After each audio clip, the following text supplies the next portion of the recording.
blizzard. Should have waited for it to blow over. The crunch of snow along cobblestone, the howl of freezing wind weaves between icy gravestones. A half-elven man with ragged bronze hair tightens his coat, guarding himself from the freezing air. The man stops in the midst of an intersection. Taking in his surroundings, he throws his hands up in frustration. How the hell am I supposed to find this guy out here? In this storm? Great thinking, Zal. Another heavy breeze batters the man with ice. He throws an arm up, defending his face from the worst of it. He takes a heavy breath. I should get back. Alexei won't worry. Kobold can wait until the storm dies down. As the man turns to leave, he freezes, his gaze fixated on a particular set of gravestones, and the black-cloaked figures stood before them. He carefully weaves between the graves, the snow under boot, making it difficult to mask his approach. As he approaches, his breath and heart catch in his chest as he makes out the name emblazoned upon the grave. Clara Brothwaite. Salvador's hand drifts to his hip, nestling comfortably above the garnet pommel. At ease, friend.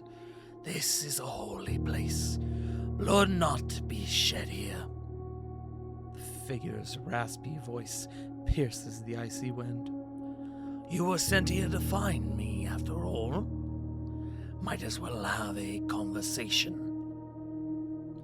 The figure's head turns to Salvador, a pair of flickering red eyes emanating behind a mask as white as the snow that coats this place. How did you... You're not as clever as you think you are, friend. And you are hardly the first to hunt me. The question is, what will you do now? Strike me? Can you hope to take me on yourself? Run? Do you think you're fast enough? Oh, maybe you'll call for help. I so love the sound desperation creates. Or perhaps we may simply converse. Salvador's hand twitches unsteadily along the handle of his sword. What would we talk about? A sense of pleasure bubbles within the shadowy figure. So many wonderful things.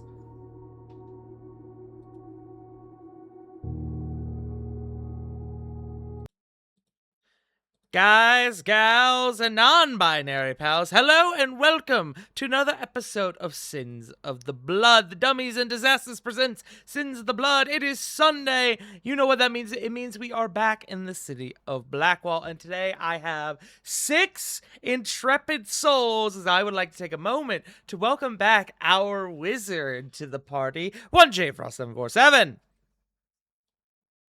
Hello. He's back.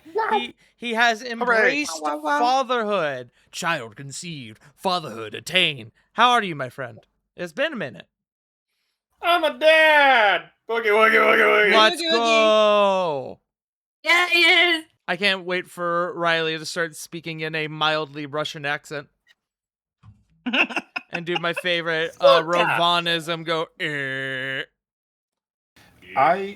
I can't wait for Riley's first word to be Geneva Convention. Nah, Leave a suggestion. I already have an idea what the first word's gonna be. Cheese wheel. Jeez. Considering what me and Krista are like, the first word's gonna be. Give me the moment. He needs to catch himself. Hold he does on, need chat. to catch himself. Welcome back, friends. It's gonna be poopy. He's gonna be God damn shiters. Eaters. Just a quick little heads up before we get into session tonight. Currently, our friends in the United States, which is gestures vaguely, all of us here at the table, are currently going through the effects of Winter Storm Fern. Myself and Bun in particular are currently in, we'll call it ground zero in quotes, in that we are currently actively being affected by the storm. So if for some reason our session drops out of nowhere for tonight, presume that it is because we have lost power, and we will adjust as the best we can. But currently it is very cold outside. It is currently actively sleeting a little bit, sleet and freezing rain. So yay, I love it here. Yippee. It's So wet. yeah, just a little heads up for tonight in case session is cut short due to inclement weather. But my friends, let's go ahead and do our test rolls for tonight. We shall live, bitch. We shall live, bitch. 10. 7. 10. 9. 9. We need an 8. We need an 8. Oh. 19. No! Oh, so close. So close, J. Frost. Hey, Tart. Yes. Almost did it. 11. Can I have birthday inspiration? You sure can, buddy. Happy Yay! birthday. Happy old. birthday. How old are you I'm now? old. Like 12? 11 No. D. I would hope it's not 12 with a kid. God. Train. Train jump scare. I like trains. I am the unc's age. Hell yeah. Hell yeah. 30. Shut up, that's me in 2 weeks. 1. Let's go. Yay! That's start in a couple Alright. months. Hey, shut up. That is a future tart issue. That is a future tart issue for about 6 months from now when my bones wither to dust. CG, are you hearing these whippersnappers? I'm older than most of y'all. I remember Why when are I you guys quartered acting this like nickel. you're at least 5 times your age? Says oldest man in room. True. True. Emphasis, and I'm doing it for the bit. Okay. All right. I remember friends. chocolate. Sweet, sweet The only- chocolate. The only thing that's old in here is this bit, so let's get to some D&D. Yes. Alrighty, friends. You guys had a heck of a session last time. I would like, for inspiration for someone or someones, go ahead and recap us as to the events. In a short synopsis, of course. I can take a stab. Go for it, Joe. Please don't stab the synopsis. Dirty synopsis had it coming. Well, I'm not going to now. Thanks, Bun. Ruining all the fun, bun. Guys, what I'm here for until I'm simmering. No, I'm just kidding. So, our dear friend? Sun Eater? Let's just Something. label him friend for now. Friend until otherwise. Yes. Asks the remains of one Salvador Brothwaite a few questions via Speak with Dead. Salvador made a mention of Rook as assembling something, and apparently some of the Blackwatch guards are also missing. Also mentioned about returning his short sword to his son. Oh, Alexi. I didn't. Yes. Thank Sorry, you, I Bun. didn't write the son's name for some reason. All good. Thank you, Bun. It's okay. After all of our questions were answered, Salvador's spirit was left with so much resentment for how he passed and blaming Copper for the deed itself that his spirit just lashed out. While Sun Eater and Lib were dealing with it, the aftermath of it, spirits just I wouldn't say exploding, but essentially exploding outside of the copper piece. Ourselves, Gelman, and I always mispronounce this. Ansith? Yes. The doctor? Ansith, Dorlin? Onsith, whatever fits best. And Dr. Dorlin battled, at least held them back, a lot of them escaping, as Ren would, sever the tie between the spirits and the Primaterial, and we have our next destination of the Blackwall Cemetery, nestled near the coast of Blackwall itself. The aftermath, however, was very educational, to say the least. Semri having, if I remember correctly, was shutting essentially in a mini coma. Am I correct on that one? Madness. Madness, yes. I got a point of madness. Pack It's not would fun. be. Don't get it. Let's find out. Let's experience. Let's take madness together. I mean, he's DMing for us right now. Oh, true. Anyway, Pact was in a bit of a state himself, and may have also left before the patching up of the copper piece began. As Pact just had a moment to himself, and yeah, that's all I had.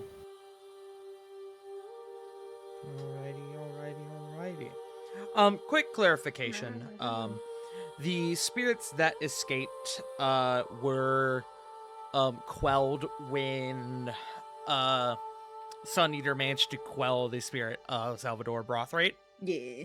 So you guys don't have to worry about those anymore. But They all otherwise- dissipated. Yes.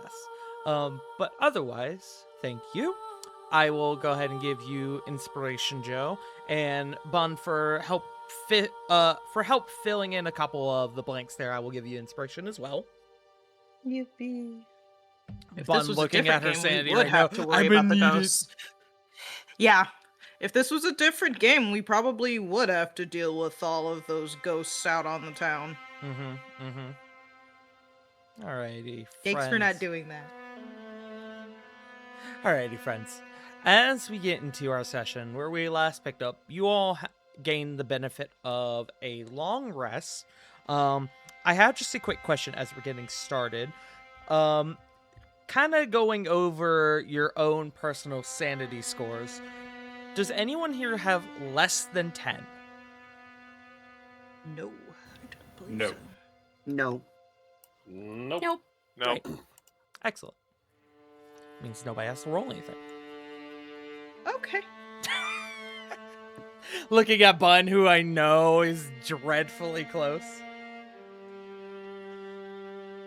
What? I'm fine, guys. Don't worry about me. As the night passes, Simri, you especially have a bit of difficulty finding restful slumber, as the events of last night and the voices that have sort of resided with it are still firmly in the back of your mind. It is difficult to sleep. You are able to get the benefit of a long rest, but you don't feel well rested. You have slept. You have not rested, if that makes sense. Mm-hmm. Oh, yes, I am very aware of what Yeah, that I means. know you are. But I have a question for Copper. Hello. And as the morning comes and you move out through the front door of the Copper Piece, you find a missive in your letterbox. CG, you have conducted we'll call it a ritual, a business transaction with one of the city's finest information brokers. And if in a man, presumably a man by the name of Thanix. You have conducted the ritual as you have done in the past, blocking out all your windows and ensuring that all lights in the interior and exterior of your building have been off for the entirety of the evening. And so, as has happened a small number of times in the past, you have received a missive at your doorstep. My friend, you may in this moment ask me one question that I have to answer truthfully. Wow. You may consult the other members of the table if you wish, but you get one question, or more specifically, you may request a piece of information that Copper would not have otherwise. Understood. It can relate to anything. It could be Captain Roberts's underwear color, if you wish. I don't recommend it, but you could. The answer is he goes commando. The answer is that he's wearing a jockstrap. Oh. Oh. Does I that have some count? speedo, but All right, friends. I have a general idea, but nothing. I didn't have anything like purely concrete. Does anyone else have an idea? It's going to be focused on Rook. Now, obviously, we need to keep this sensible, so it can't be like, we need to keep things reasonable, but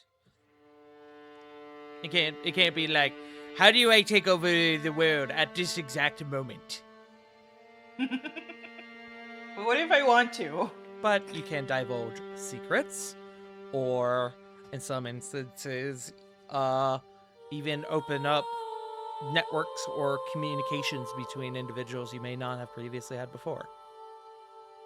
X is very reliable. I can't think of anything.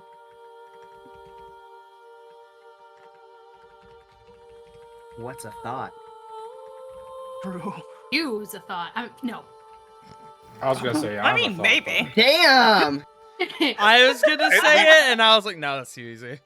That's four of us who are lining up to say it. I'm glad I held my tongue. Yep. But yes, God, I've been roasted.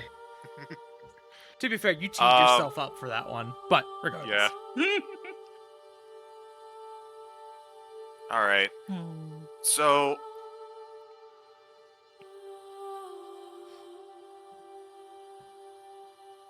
I'm thinking that if we want to be, I have two options here. If we want to focus exclusively on Rook, we could ask for the layout of of anything that might be in the graveyard, anything weird like tunnels or the like, and perhaps getting a map of the place. Or we could go for the broader stroke and ask about this plot that's been forming involving our mute jailbreaker and Ajana and Dent.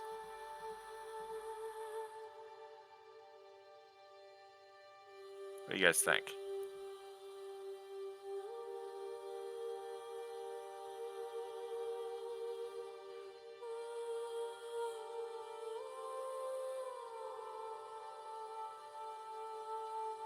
I'm okay with that.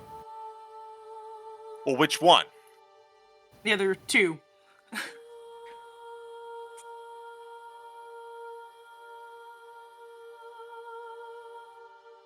think since we're on the trail of Rook right now, we should probably ask about the whole situation.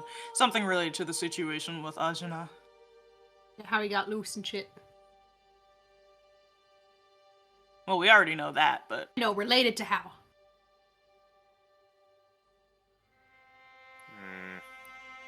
Perhaps the why, even. Yeah.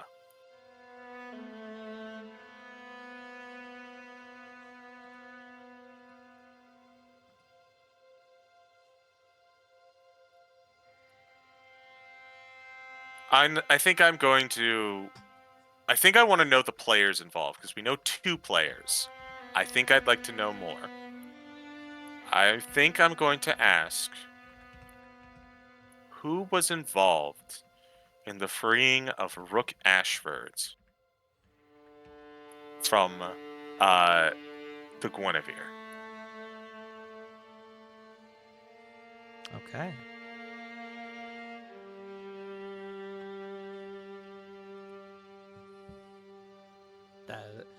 That will take me but a moment. So if you wouldn't mind just writing out that question for me, just one more time, just so I can make sure I formulate my answer properly. I'm writing it down now. Thank you.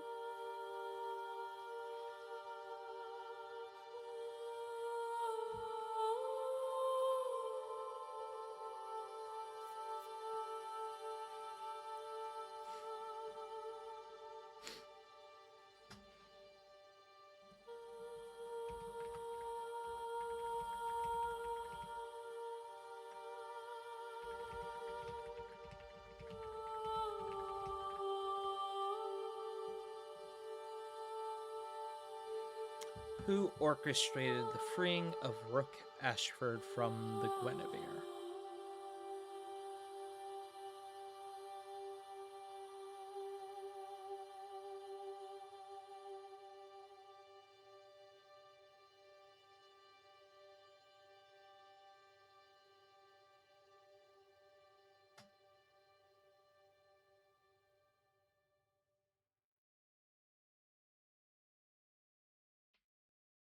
Y'all, I see y'all are doing a little more discussion, so I'm just kind of waiting for a confirmation.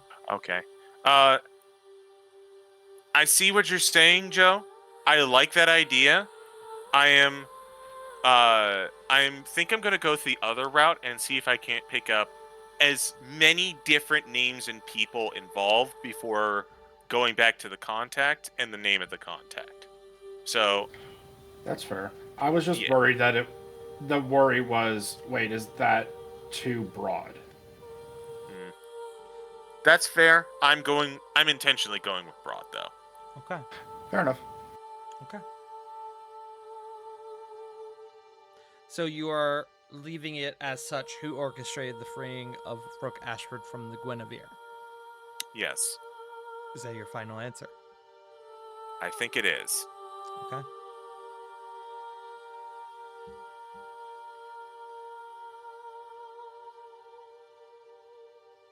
I'm going to be typing out a response here, so y'all just take a moment. Y'all feel free is to the chat tw- amongst yourselves. This is the 21st of Wintercrest, right? Correct. All right. I'm going back and adding days in my notes because I'm noticing that I had forgotten after a while. Smart. See, I've just been keeping track of them as it's been happening. I've been having to double, triple check just to make sure.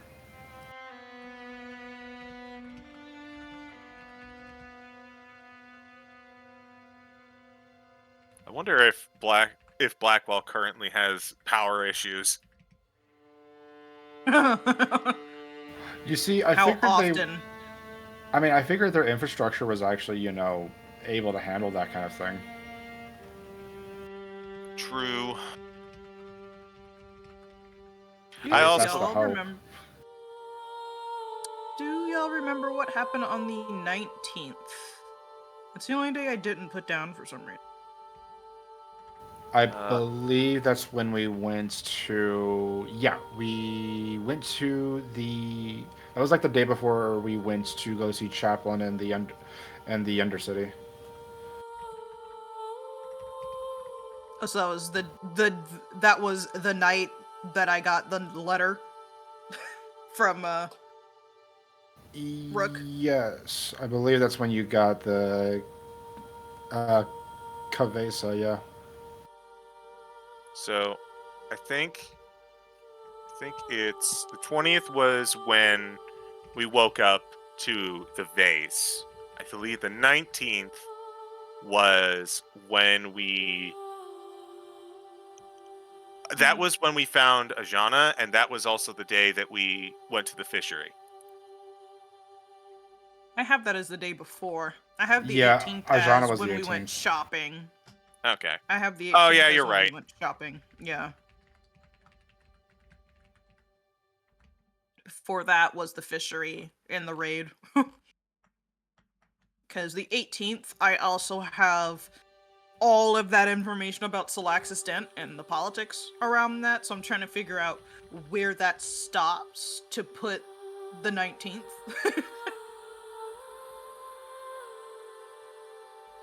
For me, the 19th started when Lath met up with Lord Novak. And then it ended with the vase. Okay. So The that's thrilling game of D&D where you could do calendar memory games. right. So that was also when I went out to talk to the other night owls and got that information, and that was also when Bulk met the night flowers. Yay. There we go. I remember. Thank you.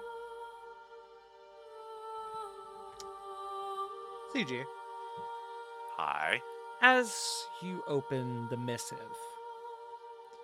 this is what is written inside of the missive.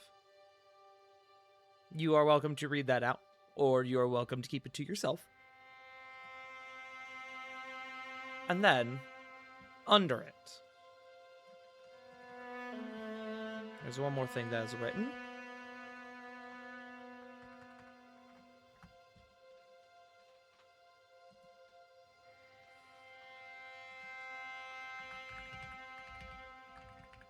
Do with that as you will.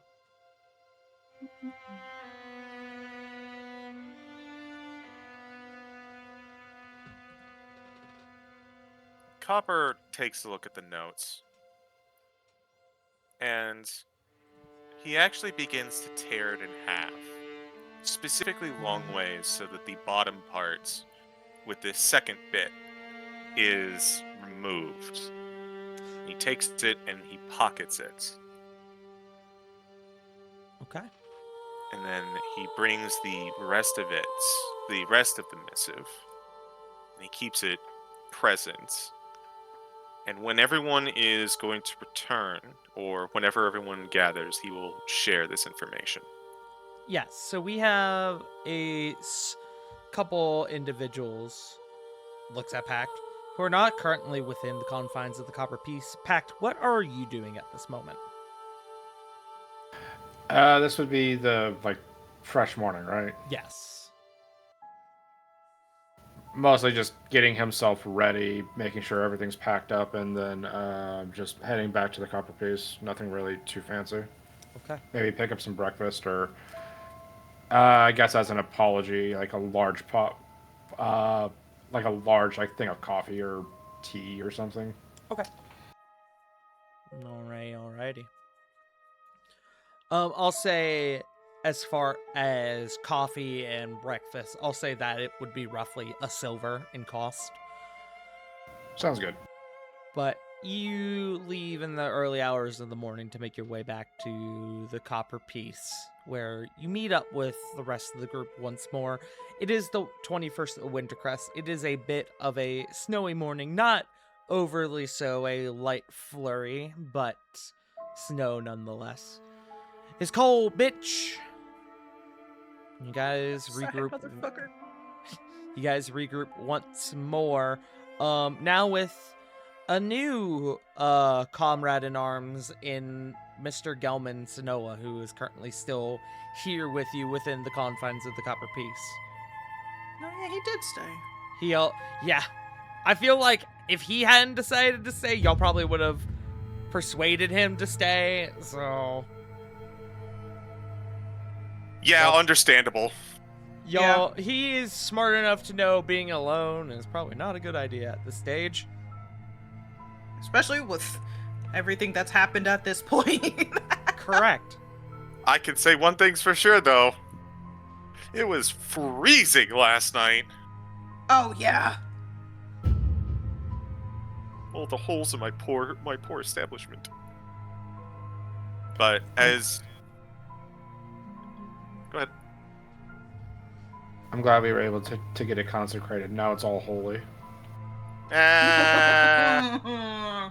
I'd say that's a bad joke, but given what we dealt with last night, I think it actually flipped around to being a good joke. Yeah, truly. But as Copper just kind of gathers everyone together. How is everyone?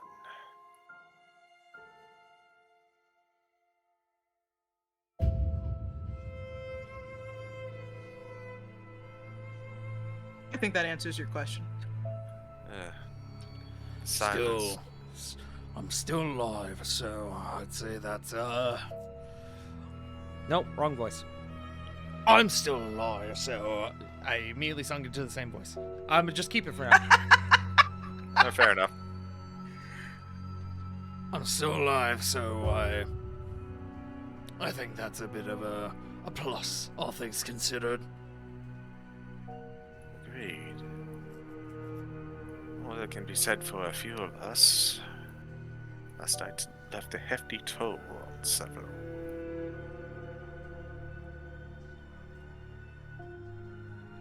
I wish to discuss goings on of today. We have our direction where we could potentially find Rook, but he kind of scans the room a little bit. I suspect that we are not all at our best.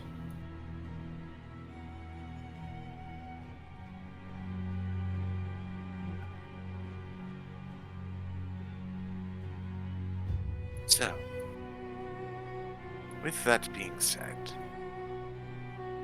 I think taking at least today as a day of rest would be beneficial for several of us. Would you agree?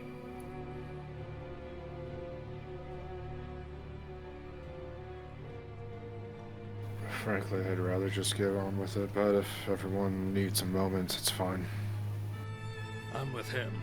I'd rather not wait while this maniac is after me. Valid enough.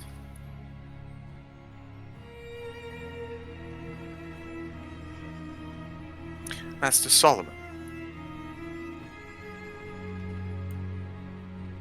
Just looks. Yes. I would like to hear your opinion, especially after last night.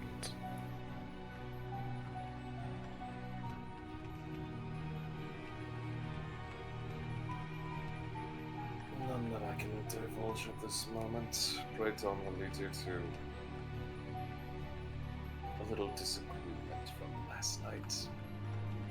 Kind of stares at his, stomach. Can you speak up just J- a little more, my friend? Yeah, we couldn't my hear you. apologies. My apologies. Can you hear me now? Yes, a little better. I'm going to be 100% honest with you, Copper. I have no opinion that I can really give, barring last night's incident. I'm just... It's been a long day. Night. Whatever. And he kind of just... He'll kind of just, put his arms on the...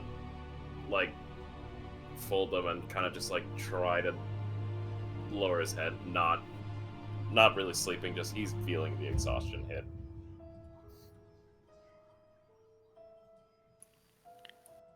Seeing that, Copper's gonna look on over to Solomon and go, "Are you sure? This is a very major thing we are about to undertake."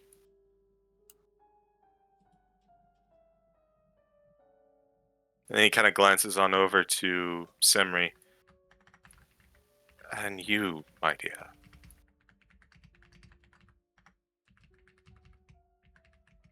I'm not It's not a good time.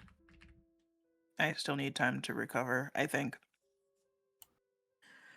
At the very least, I definitely need to be seen by a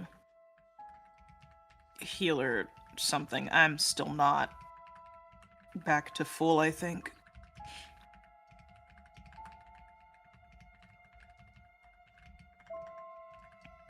Copper is going to raise an eyebrow a little bit at that. Definitely look over to Semri. And then he looks like he's about to let his gaze drift, but then he stops. I see. Master Balk, Master Lathe.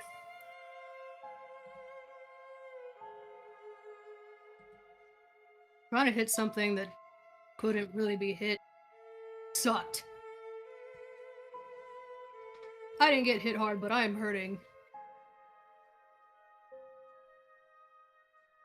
I'm hanging in there. Simri's head throbs for some reason. It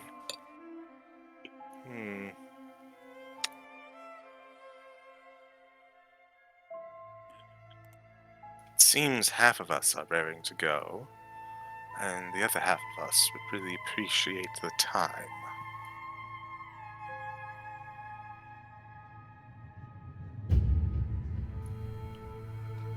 Semri,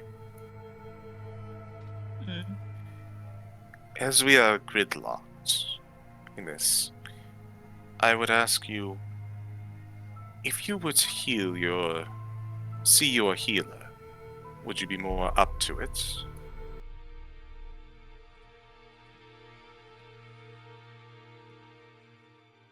Yeah, probably. Very well then. And Copper's going to look on over to Semri. He's going to bite his lip just a little bit. He's like, all right, yes. Okay, this is on you. I asked.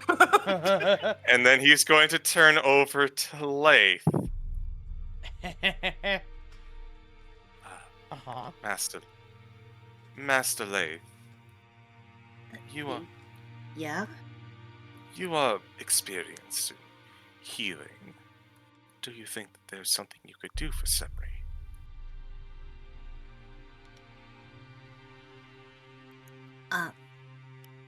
I can definitely try.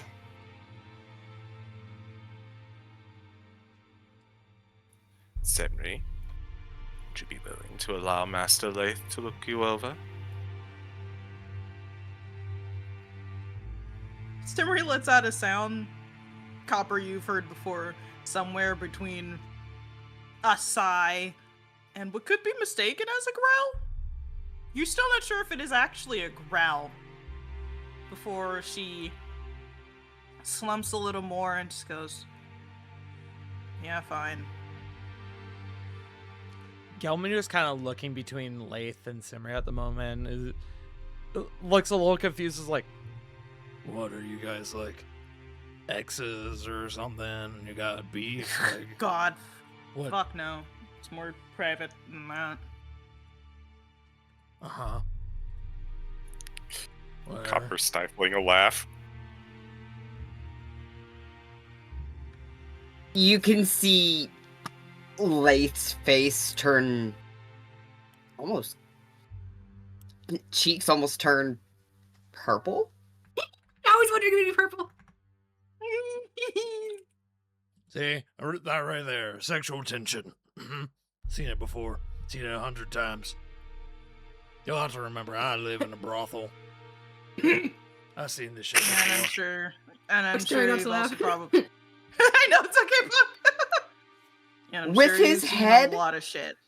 With his head, like, down, he's just gonna walk over and, like, set his hand on Semri's shoulder and cast Lesser Restoration. Sorry, I imagine you Without going saying over anything. and palming Simri's face. Yeah, or just slap her on the shoulder. You're healed. The I don't power know of Christ why. compels you. I don't know why, but I was like, why not help Gelman's theory? Just Lath slowly caresses Semri's cheek. I don't want to be punched. Yeah, Simri would probably try to stab Lee. Fair. But you were saying, Lee.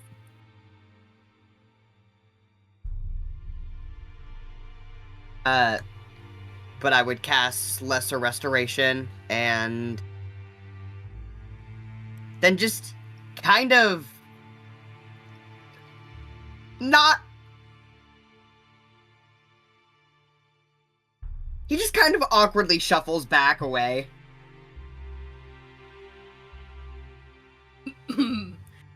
Hey, Gelman, you got any of that muscle rub left? I don't want to make a special trip if I don't have to. He starts shuffling in his pockets. I'll get to that in a second, Punk. Here you go. Simri, you feel... It's kind of like when you take a breath of like something like really, really minty, and you can feel it like sitting in the back of your nasal passages, your sinuses. And you feel this sort of cleanse come over you. And the voices that even now you had been still hearing ever so slightly, they go quiet. Your mental trauma is healed, and you lose your point of long-term madness. Yippee!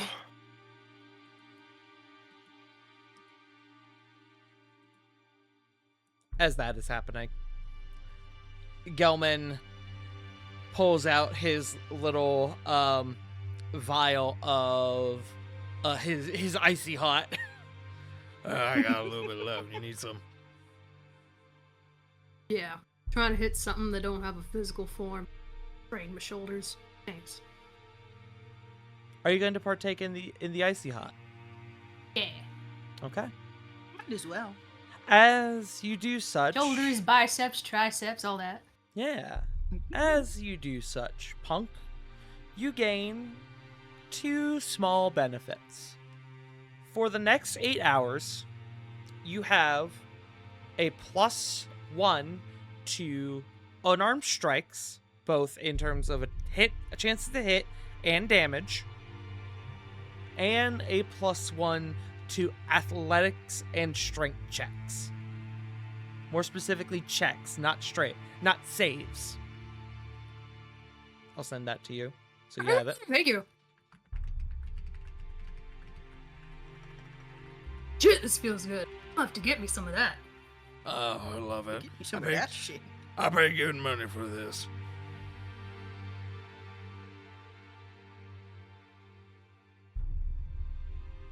It's a massive help.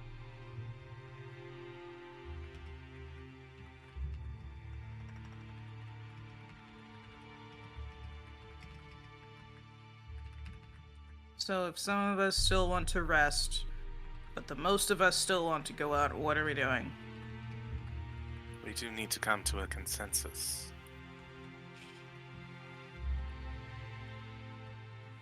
We'll stick a vote. I mean, I know we kind of did that already, but... It sounds as though the adventuring out and the ending of this, hopefully, is what won out in the end.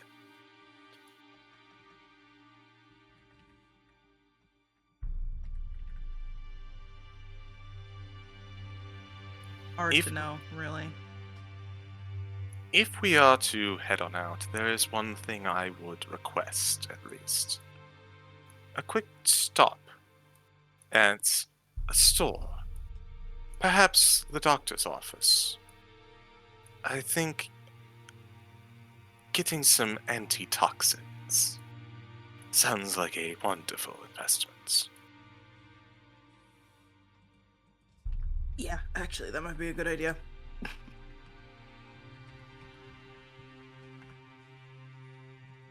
Okay.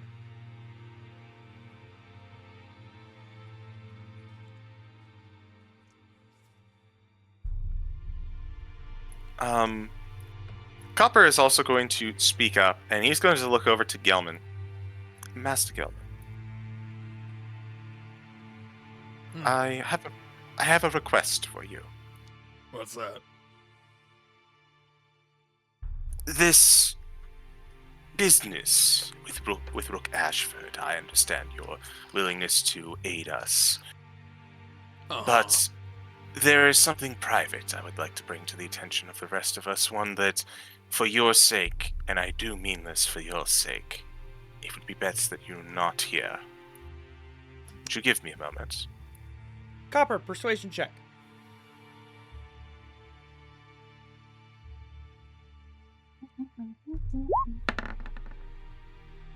9. Ooh.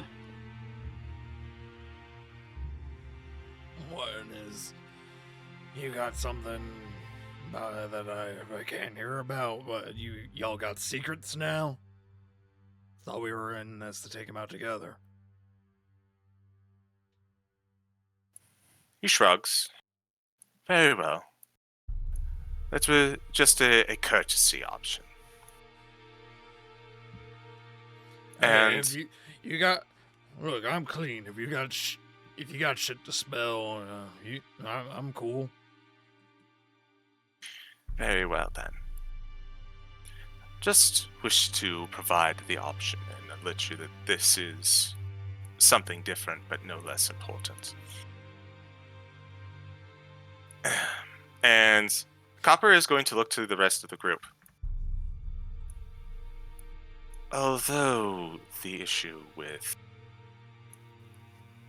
Salvador was regrettable, I have still been putting feelers out. I want you all to know the name Fia Nimue.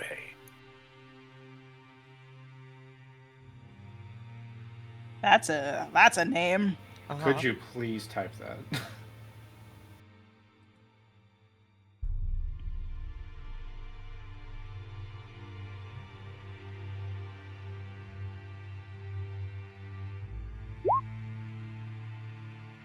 Okay. Fia, okay. Thank you. Let me copy. Thank you.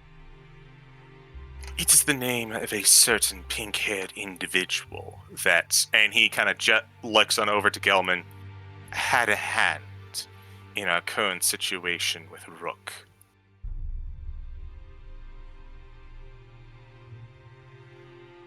Sounds like someone a bit important then, and you were about to hide that from me?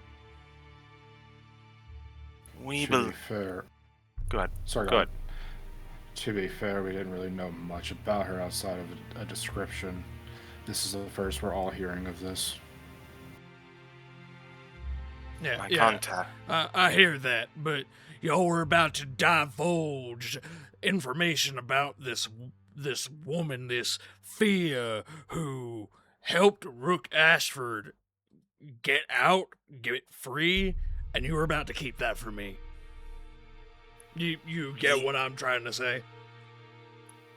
I understand, Master Gelman.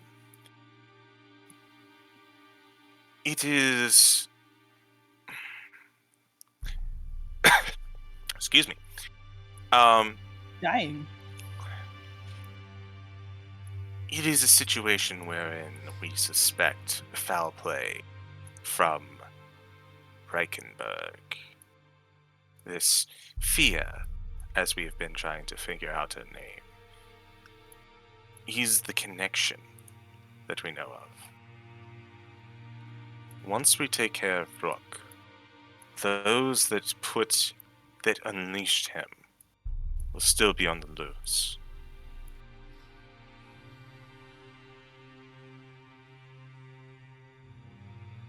It is a conspiracy at this juncture, one we are currently unraveling. I understand if you wish to simply deal with Rook and go back to your pit-fighting ways. I did not wish to involve you without your consent.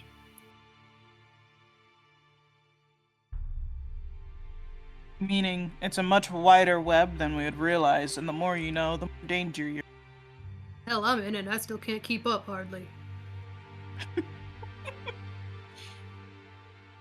You can see he's kind of nodding his head a little bit. You can see his tongue kind of pressed up against his cheek. I hear you, but look, I done a lot of shit, and none of it has ever been safe. Danger, well, I don't necessarily take too kindly to it. I'm well aware, I'm well informed on the subject.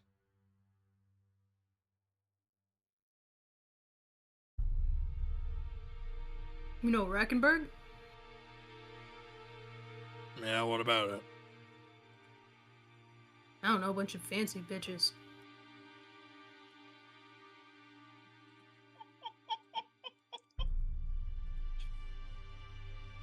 Thank you, Bulk, for just being the most simple person of the group and still having some of the best one-liners. How do you mean? I don't fucking know, a bunch of fancy bitches. Look, those who pick Blackwall over Reichenberg know that they're not looking to get along life the easy way. Let's say that. You come to Blackwall, you work or you die. And I plan to work.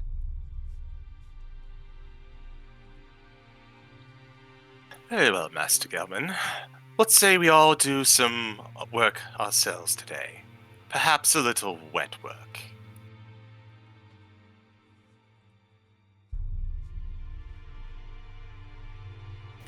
What do you have in mind? We pick up the antitoxins, and we find Rook Ashford. Whatever that is involved with his passing or his capture, we put an end to it. Put him in the ground or a cell. Got it. Stance I can get behind. Looking to you, Bulk. So the doctor just point the way. Like, rotating his shoulders. He feels good. Probably a good idea to see the doc anyway. Haven't seen him since my fight. Gotta do something about this crook in the neck.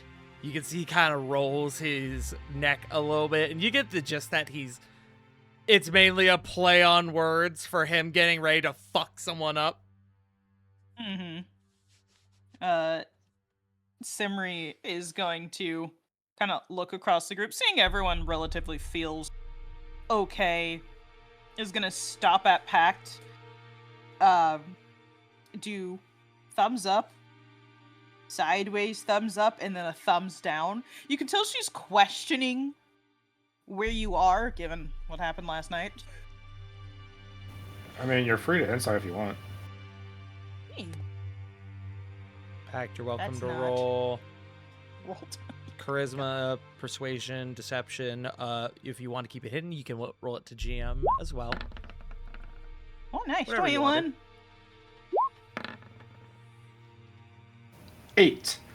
8. Essentially, you can definitely tell that he is holding back a thing or two, but he's trying to keep his mind focused on the present. So if you were to just respond back in thumbs up mode, which way would he be? He would just give you like he would give you a slight nod, honestly. Okay. And then Samri? What? Summary. Simri will look to Solomon, whether or not he's paying attention. She's just making sure he's... After seeing him swallow a ghost and literally be out of it for the rest of the fight and whatever time after that, J Frost, is it alright if Simri make a insight? There we go. I have no problems with you inciting me and my light snack. White man, tell me your thoughts with a dirty 20. We should Wait. be thinking you funny, white man. Wait, I just realized. He is a white man. WIGHT. Fuck. You know, Sham, no one knows that yet. Oh, It's supposed to be secret. Solomon No. is very Oh my dark and God. mysterious, and no one knows anything about him.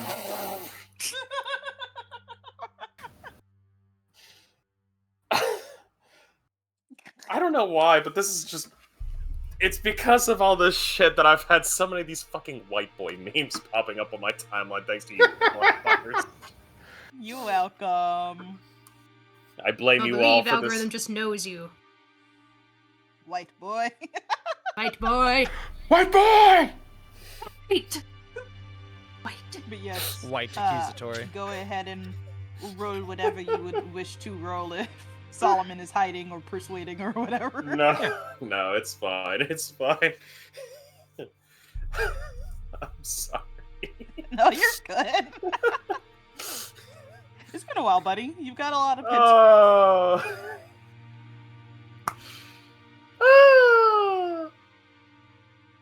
Insight has many options, white boy. Alright, chuckle fucks. I'm sorry, I can only hear it in Rolf's voice. What would Simri get for a 20 on insight? Solomon's, to be quite frank, he is replaying that whole scene of the ghost just going in, and, above game, I'm still laughing at the, sound you made for the ghost getting launched on inside. Mm-hmm. That was funny. Hey, now that you're What- here, for I you- can actually properly say it, J. Frost. Oh, yeah. That sound that occurred, only Solomon would know, was not from the ghost. Cool. Awesome. Oh! Uh-huh. Hey, could I ask something? Sure. What would you like to know? We spent time resting. Yeah? Yes. Bro, who's we? They We spent did time take a long resting. rest. You, Well, yeah, it depends on if you you went really did. home and you sat there and stared blankly at a wall for Blair Witching for 6 to 8 hours. Ah, shit, I got Krispy Kreme glazed. Could I ask, like, what was the feeling like having that spiritual entity enter and then just seemingly go dark? You felt. It is a very big deal when the literal existence of a spirit or a soul ends. A true death. You felt this spirit that entered your form. Not just a true death, but you felt every essence, every aspect of them, every minute particle of them cease to be. And since then, it has felt like the wriggling of worms throughout your entire person.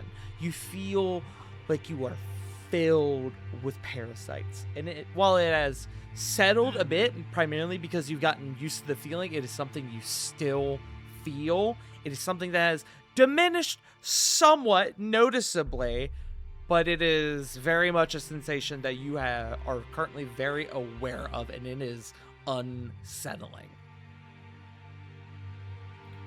It is not something you have experienced to this day. That was kind of going to be my question, is Solomon's look a little bit of, I didn't know that could happen, or... Hey, Is Simri, it that was a too 20 blank-slated? insight. Yes? Yeah. Yes.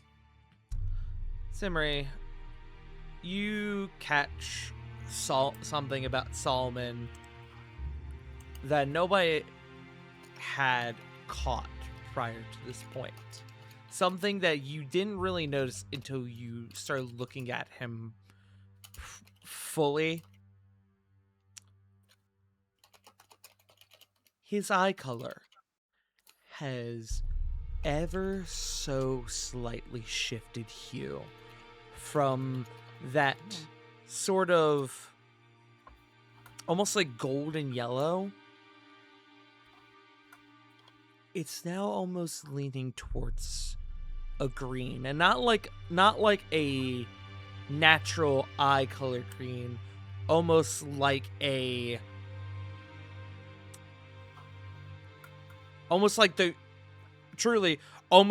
green that Joe has for his color in game.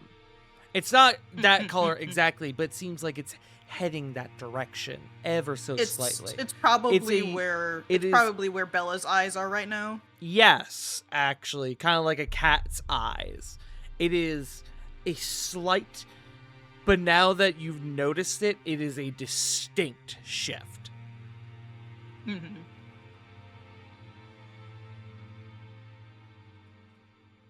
Solomon just sees Semri will remember this. That's all. Thanks, guys. Oh. Yeah, it's a weird time, man. It's a group of freaks. Certified freaks, 7 days a week. Yeah.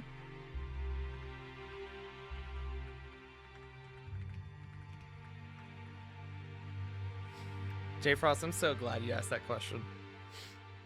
I've had that on the brain for a full fucking week, my guy. Hey, I have two things for you real quick. Hey, buddy, what you got for me? What you got? Is it a burger? First of all, roll me a sanity. Do you mind if we actually cover this in game? Like what you have sent to me? That question you sent to me? Oh no! By all means. Okay. No, this is absolutely fun. Like keep the fucking keep it going, my guy. This is great. Yeah. Okay. Oh yeah. Well, if you wouldn't mind reiterating the question to me. Okay. Above game. Sorry, guys. When that soul went and attempted the possession of my body, only to be heavily suppressed, did it feel nourishing? Do me a favor. Yeah. Roll me a sanity check. A sanity save, I should say. Oh boy, sanity saves. Our favorite check here. Uh-huh. Yeah! Okay, give me 1 second. Sheet.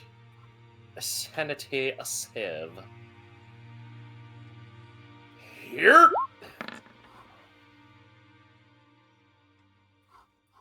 That is a number. That is a number. That's an 8. That is an 8. Okay.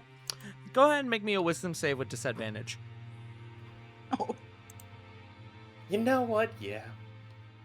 I earned this. Did you? 11! Hey, it went up. It did go up.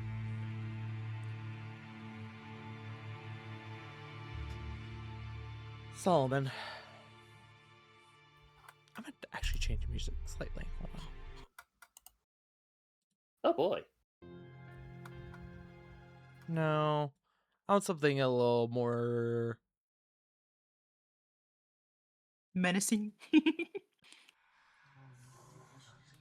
There we go. One of my favorite tracks when whispering sweet nothings into Solomon's ear. Oh. Keeps asking me to buy you more insurance. No. Solomon. Here's the thing. You can eat. You can eat food and drink water like any other person, but it doesn't really do anything for you.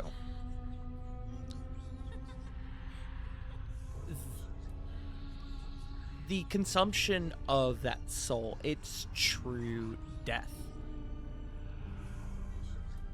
Most notably, you're pretty confident that it wasn't just torn asunder. It was fully absorbed. And not only was it nourishing, there is a small part of you, a noticeable part of you, that enjoyed it and hungers for it again.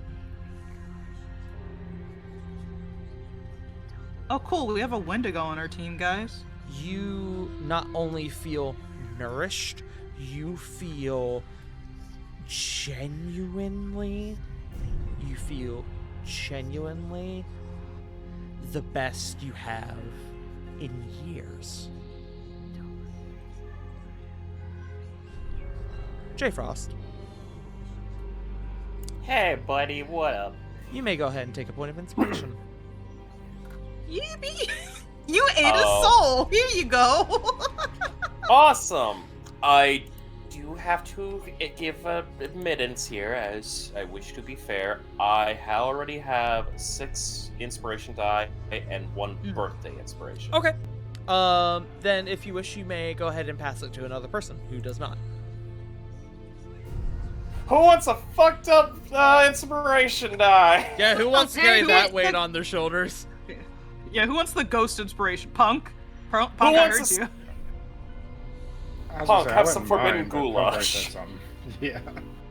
Take the forbidden goulash. Does it come in a Tupperware bowl? It comes Just in screams this. and rattles every now and again. It comes in this Cool Whip container. Oh god, no, it's truly cursed, no! It comes in one of those little like Altoid containers. Not Altoids. Yeah. Yeah, no, the that's Altoid the- sours. I would not, burn not, my mouth. Not Anyway. Altoids. Tic Tacs. Oh, I see through. Mm-hmm. Kind of like the Altoid ones, it's more heavy duty. Pez dispenser? Has the. With that being Pez. said, Anyways, those are the thoughts that have sort of riddled your mind since the end of the encounter last night. And you are in this moment. You are still having this conversation with Simri. How you wish to proceed is up to you, but you are very much shaken by it. Conversation, in quotes.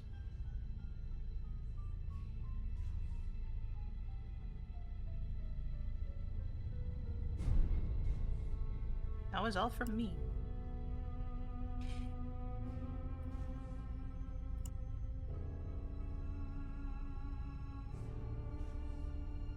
Okay. Pact, I believe you had something. Yeah.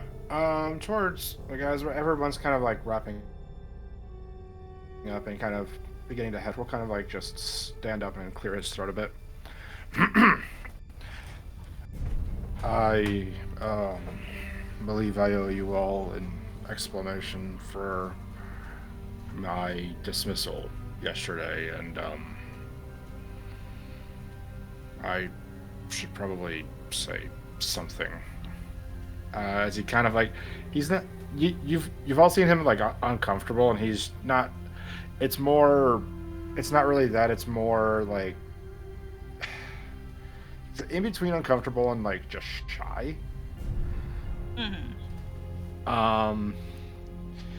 He'll kind of mutter to himself. All right, as I practiced before, and say,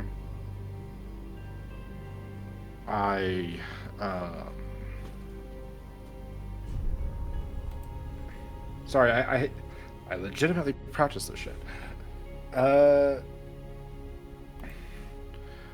There's a lot going on with me currently. There's a lot I can't say. There's a lot I can say, and I can answer any questions to the best of my ability once I'm done. But I just need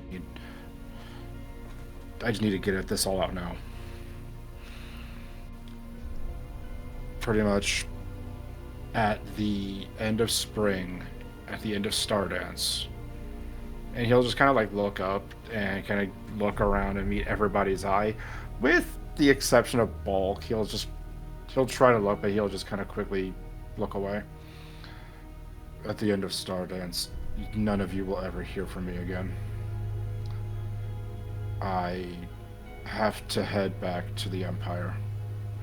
There's something I have to take care of. There's something I have to do. And the fact that I'm telling you all this is, like, at least this much could incriminate you for trouble down the road if I fail.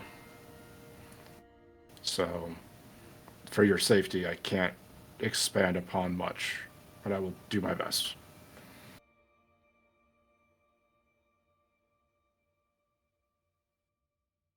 Simri is going to... You're going to see her raise her hand about halfway and then point at you, Pact, and go, I feel like you've forgotten. I understand having to keep your secrets and not wanting to involve wanting to involve everyone in whatever bullshit life's thrown at you. But at the very least, don't worry about at least me getting in trouble in some criminal act. I'm already a criminal. That's not what I'm worried about. It's not about criminal activity. It's not about anything. I've known you lot for more or less a little over a week. And frankly, more has happened in that week than it has these last 12 years. You don't know these people. You don't know what they're capable of. Trust me on this one. I'm trying to do as best I can to save your lives, so you're not going to get caught up in something you can't get out of.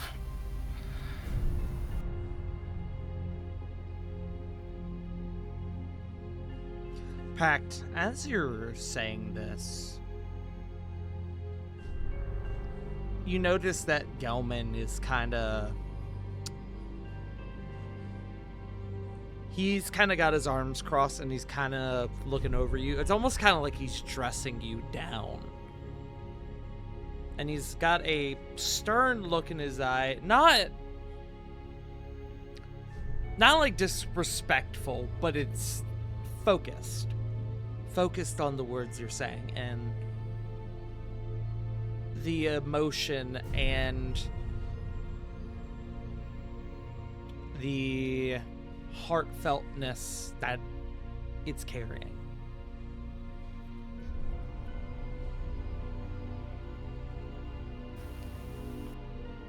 So yeah, at the end of spring, this is non-negotiable. I have to go.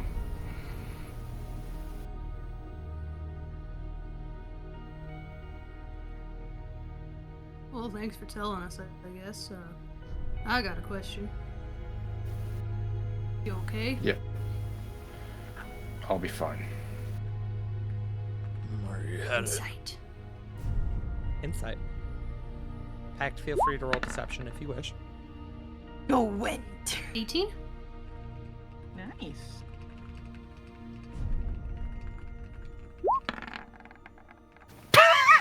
Thanks for It almost gave you a natural 20. I saw that. So You close. can't lie to Ball. Roll Well, 20's doing what I wanted to do. That's awesome.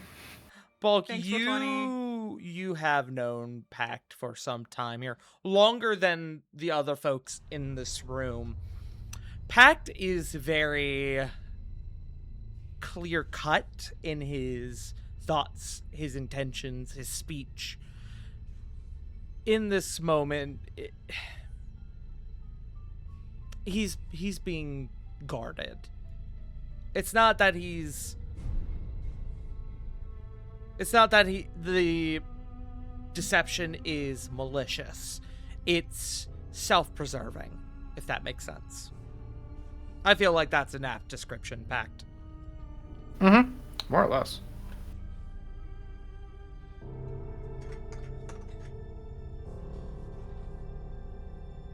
You know, you can only control so much. We can't control how we feel. And he'll just put a hand on your shoulder. I promise not to press. Just making sure you'll still be here to leave in the spring. I appreciate that. I do, but I have been. If there's anything I've learned since there's anything I've learned over the years, my feelings are inconsequential. What just matters is the mission, and the mission is just that. I have to get this done. If it's the last thing I do.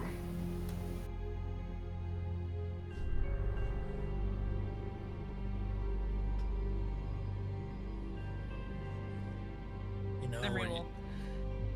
Go ahead, Simmery. I can wait. Okay. Simmery will shift. She won't stand up and move over to Pact. She'll shift and kind of sit a bit more comfortably. I understand. Fuck. I actually understand exactly why you're doing what you're doing. Wanting to protect people from your past is not a easy thing to do. But at least consider it would be easier if you weren't alone. And at the very least, you aren't the only one here with these kinds of secrets. But I'll divulge that when you're done, I guess. I'm already finished. Honestly, I don't mind if we just continue into whatever we're doing next. And he'll just kind of like try and like breathe deep. I felt like I owed you all that. At least some sort of explanation, some sort of heads up. I'll be giving my notice to the Dawn Creed as well, but less detailed, let's just say.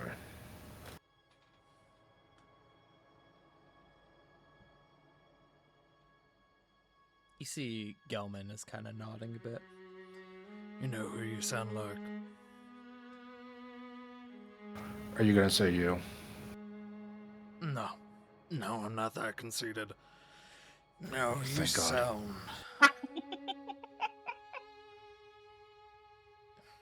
And you see he goes to say something and he kind of hesitates. He kind of takes a breath. You sound like a friend of mine. He went by the name Boulder, but... B-A-L-D-U-R, not Boulder. Fuck. Like Baldur's Gate. Ah, yes, Baldur the First. Yes. He went by Boulder, but we all know that wasn't really his name. He was, I guess you could call him captain of our squad and the Creed. He was a good man. And he, too, carried a lot of weights on his shoulders. And he carried our weights as well. He had secrets. None of us dared pry, as it wasn't our business. Nor would he share. Nevertheless, we stood by him. We confided in him.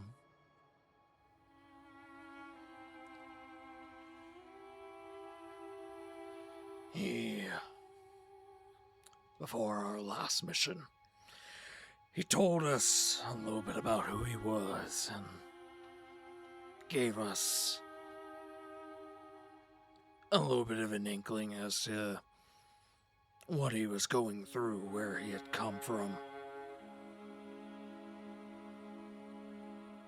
See, he kind of purses his lips a little bit. Kind of does that thing where he like sucks on his bottom lip. He, well,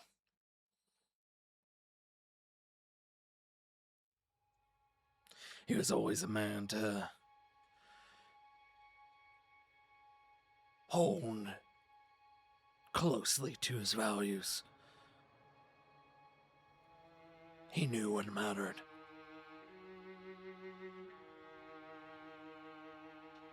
The only thing I wish I got to do was tell him how much he mattered to us. I guess what I'm trying to say is, sometimes you gotta do things on your own. But it don't always mean you have to.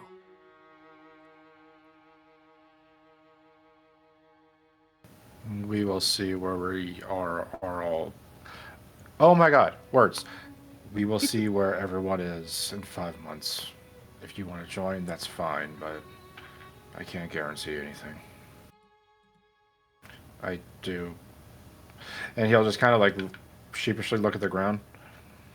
I do hear you. I do understand you. I'm just... It's a lot to deal with at once. And he'll just kind of like just shut up after that. I could tell you something, though. You did good. Simply coming out here and saying this. These people who, for the most part, and me included, that you don't really know. That takes guts, and more than anything, that takes trust. You guys are fucked up beyond degree, but y'all all got good heads on your shoulders.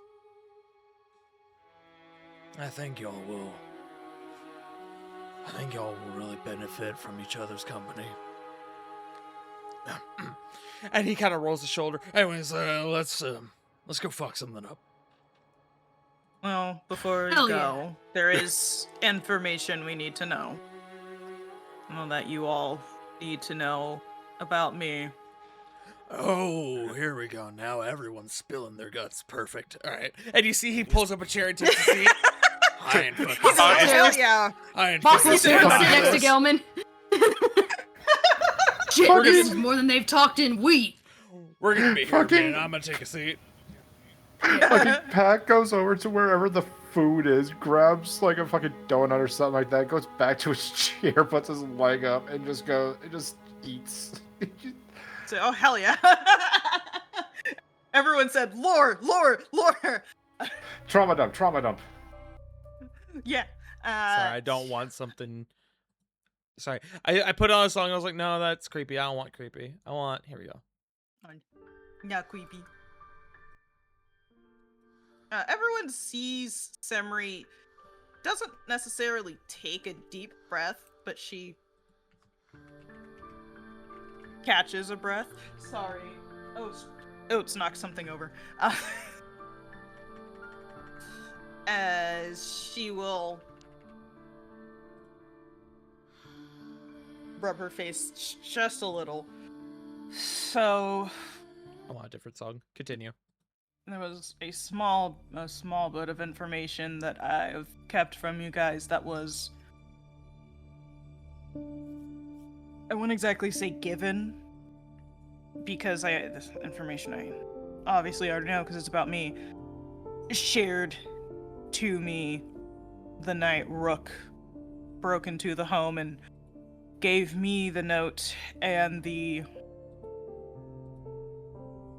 new vase. I just That was meant to be a vase? yeah, it was meant to be a vase. Man needs an art class. Do any of you, except for you, Copper, because we've been over this, know what a Nephilim is?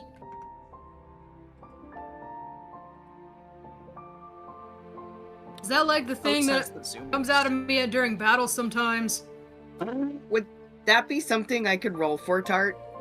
Anyone who wants to could go ahead and make, well, I'm gonna just call it a history check. It could also be religion, probably. 10.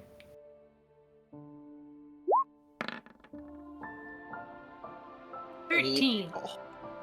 Damn, bulk. Okay.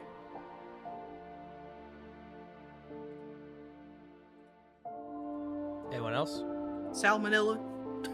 So, Frost, did you want to roll history?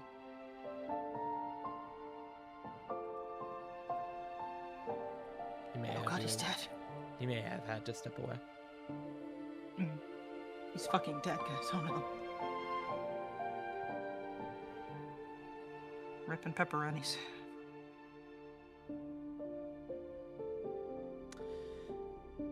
None of you are familiar with the term.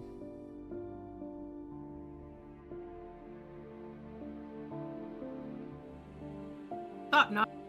That's why I asked. Is that like the floaty thing that explodes sometimes out of me during battle?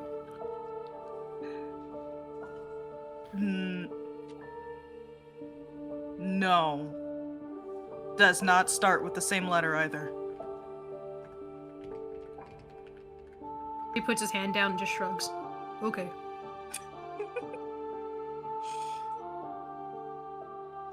Not surprising none of you know what it is. It's not... Fuck. I didn't even know what it is until I had to do research.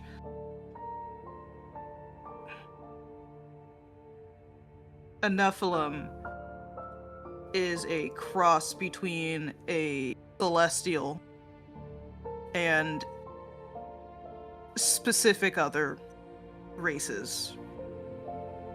Now, Lath, you may make a religion check. Uh-oh. Oh, Jeffos. 10. He's dead. God, Yes, but we knew he's that already. voted. Uh-huh, They true. might be having net issues. Yeah. Buddy. Hello, apologies for that. My Good. net decided to cut out for 1 quick second. All good? Did you want Which to would- make a history check on the term Nephilim? Yes, actually. Go for it. I would also like to invoke Kafapple. Yes. The Kafafel? thing with your brain. Kafapple. Kafabel. No. Knowledge from a past life. If apple. Kafapple! So, this will be a religion or history check? History. Lath is making a religion check here for a very specific reason, but history check from you, please. Understood. History check coming up.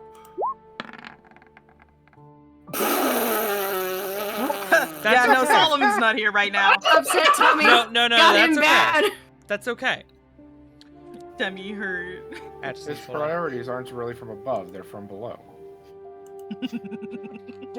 Sorry, I had to sneeze. I don't think I need to invoke Kafapple anymore. No, that's okay. That's okay. This makes sense. You don't I'm not a need to religious you don't man. need to burn it, but I do have a thing for you. You are unfamiliar with the term. However, something about that term still resonates in you, and you're unsure why. Okay, let me put this in my notes. Nephilim term is familiar but unsure why. As for the religion check from Lath, this was not your expertise of study, but you do know from some of your teachings in the conclave that it is pretty well known that a celestial and an infernal cannot reproduce. While most species within the realm are able to, it is well known and well documented that because of their descendants and ascendants, if you will, it is physically incapable for those two species to conceive in natural means. Or even artificial means. Or at least you thought, perhaps.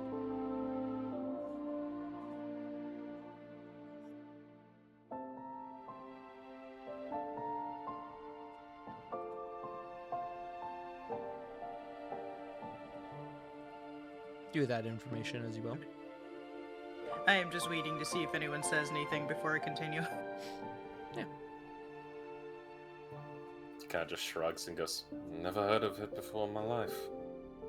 Sounds familiar, but no, nothing."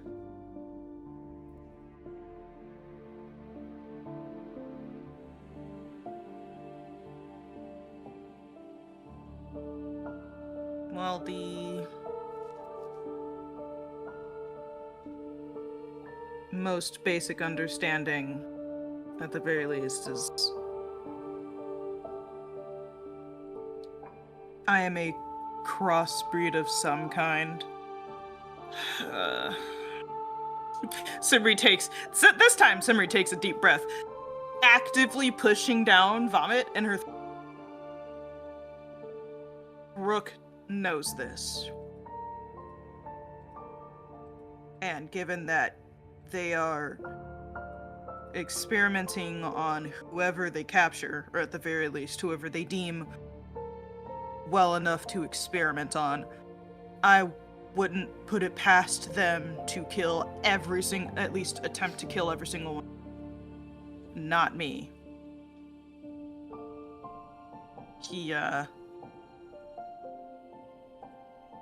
The word fascination is what I'll use, and it probably stems from the fact that they were changed by the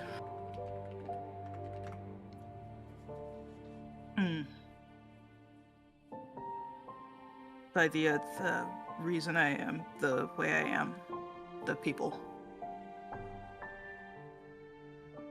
So, Pact, you aren't the only one who has people further away or higher up or extremely dangerous that could easily kill us. They really could, and if Rook knows and they are still connected with those people,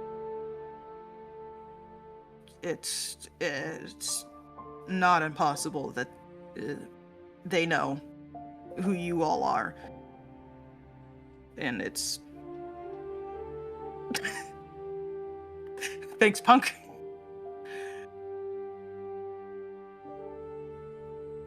This goes 8 years, I think. 8 years back to that huge fight that happened.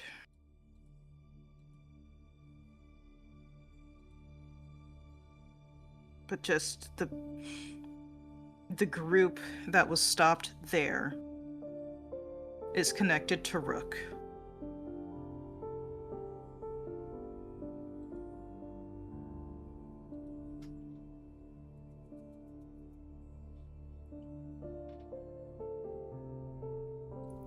Heavy indeed. Yeah. And this is just me realizing that just starting here, even with just one person, with just Rook, may push us closer to that group, and I am...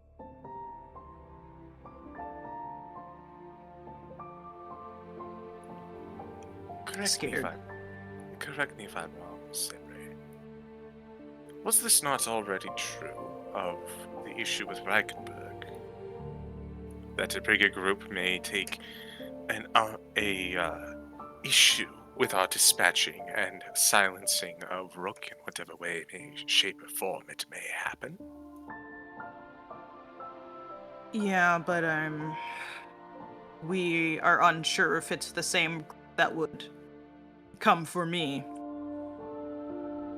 even so, the danger of silencing this one serial killer remains in both instances.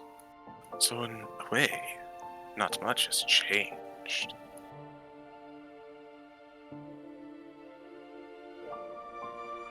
I guess it's technically correct. This was just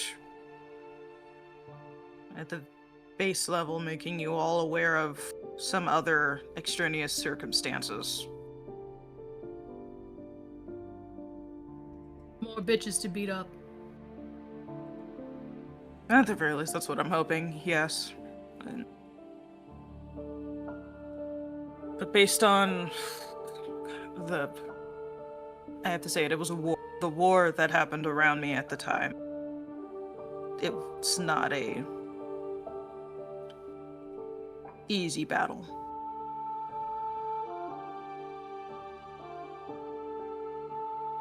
I'm looking at my notes for a thing.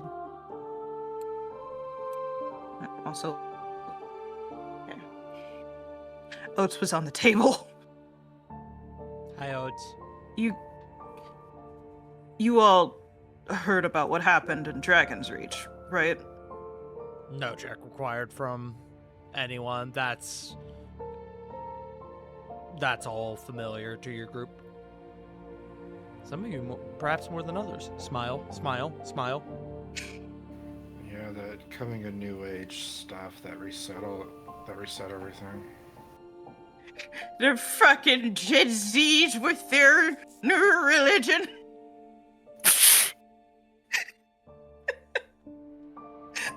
That's just how it translated in my head. Coming of New Age. You gotta also understand, Pact would have been like in his early 20s. Actually, no, his late teens when that happened. Mm-hmm. Yeah. Actually, no, wait. He would have definitely been in his 20s.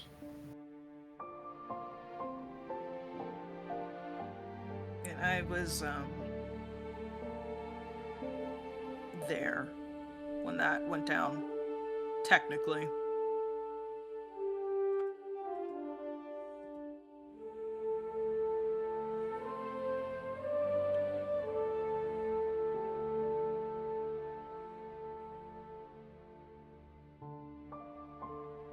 But I think that's pretty much it. If we want to get going, we can get going. I don't want to linger on this for any longer. Very well, then. And Copper's going to look to Gelman. I hope your seat wasn't too comfy. You need better chairs back here. Like those. This is like those beanbags you got up front. Until a week ago, this wasn't supposed to have anyone back here. You're not taking my beanbags. Let us go and acquire some anti-venom and then deal with a constant thorn. Alrighty, friends. Yeah, before we go, anyone got any more emotional bombs and personal trauma they want to drop? Above game. Does anyone Frank. have anything else? Frankly, I'd rather beat something up right now just to repress a lot of these feelings, if you don't mind me mentioning. My man.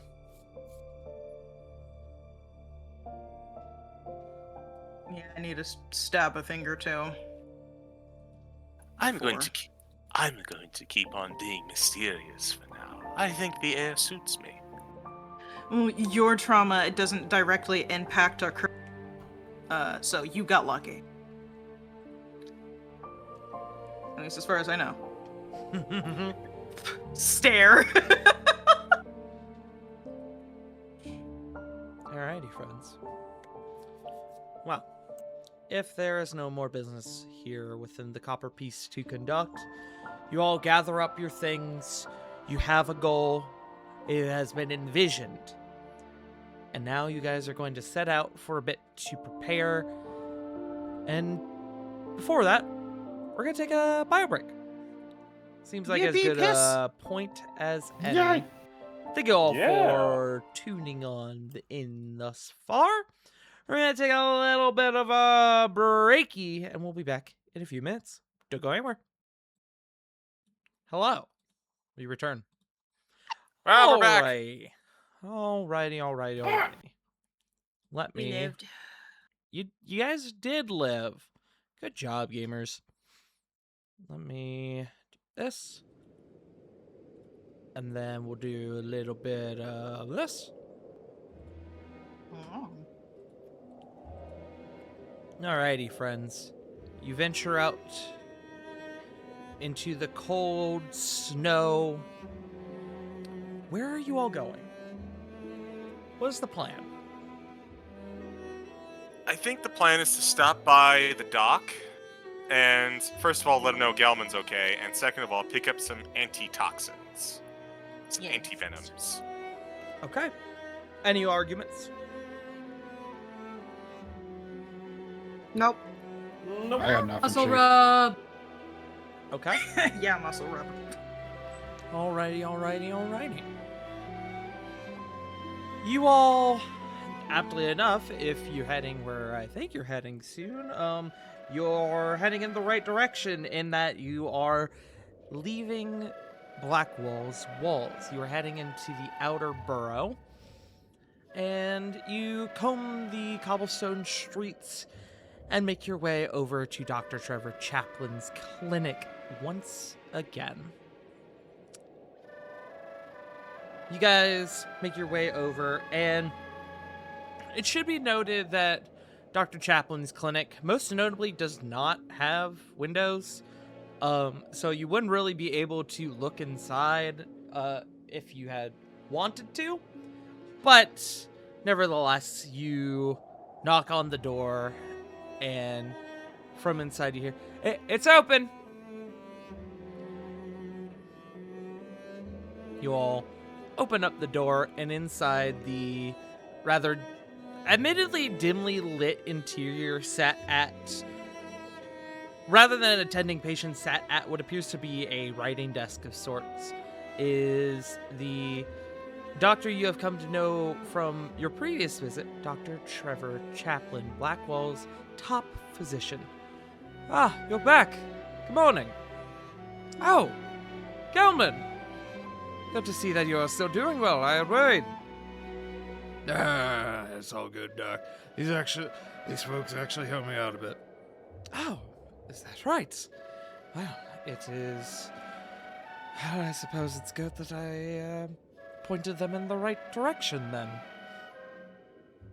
Yeah, it's weird how it's funny how things work out. It would seem so. Well, how can I assist you all this fine morning? It should be noted, it is roughly in the 9 o'clock-ish hours, the mid-morning hours, but Dr. Chaplin looks like he's been hard at work for probably a few hours now, since the early mornings. The early I morning believe that hours. That motherfucker probably wakes up at like 4 a.m. Probably. He is a doctor. He's got the baker's schedule. Well, I just want a little look over after a couple of scraps, but these fine folk are here for a different reason. Alrighty. Go ahead and take your normal spot and I can give you a look over. As for the rest of you, what can I assist you with?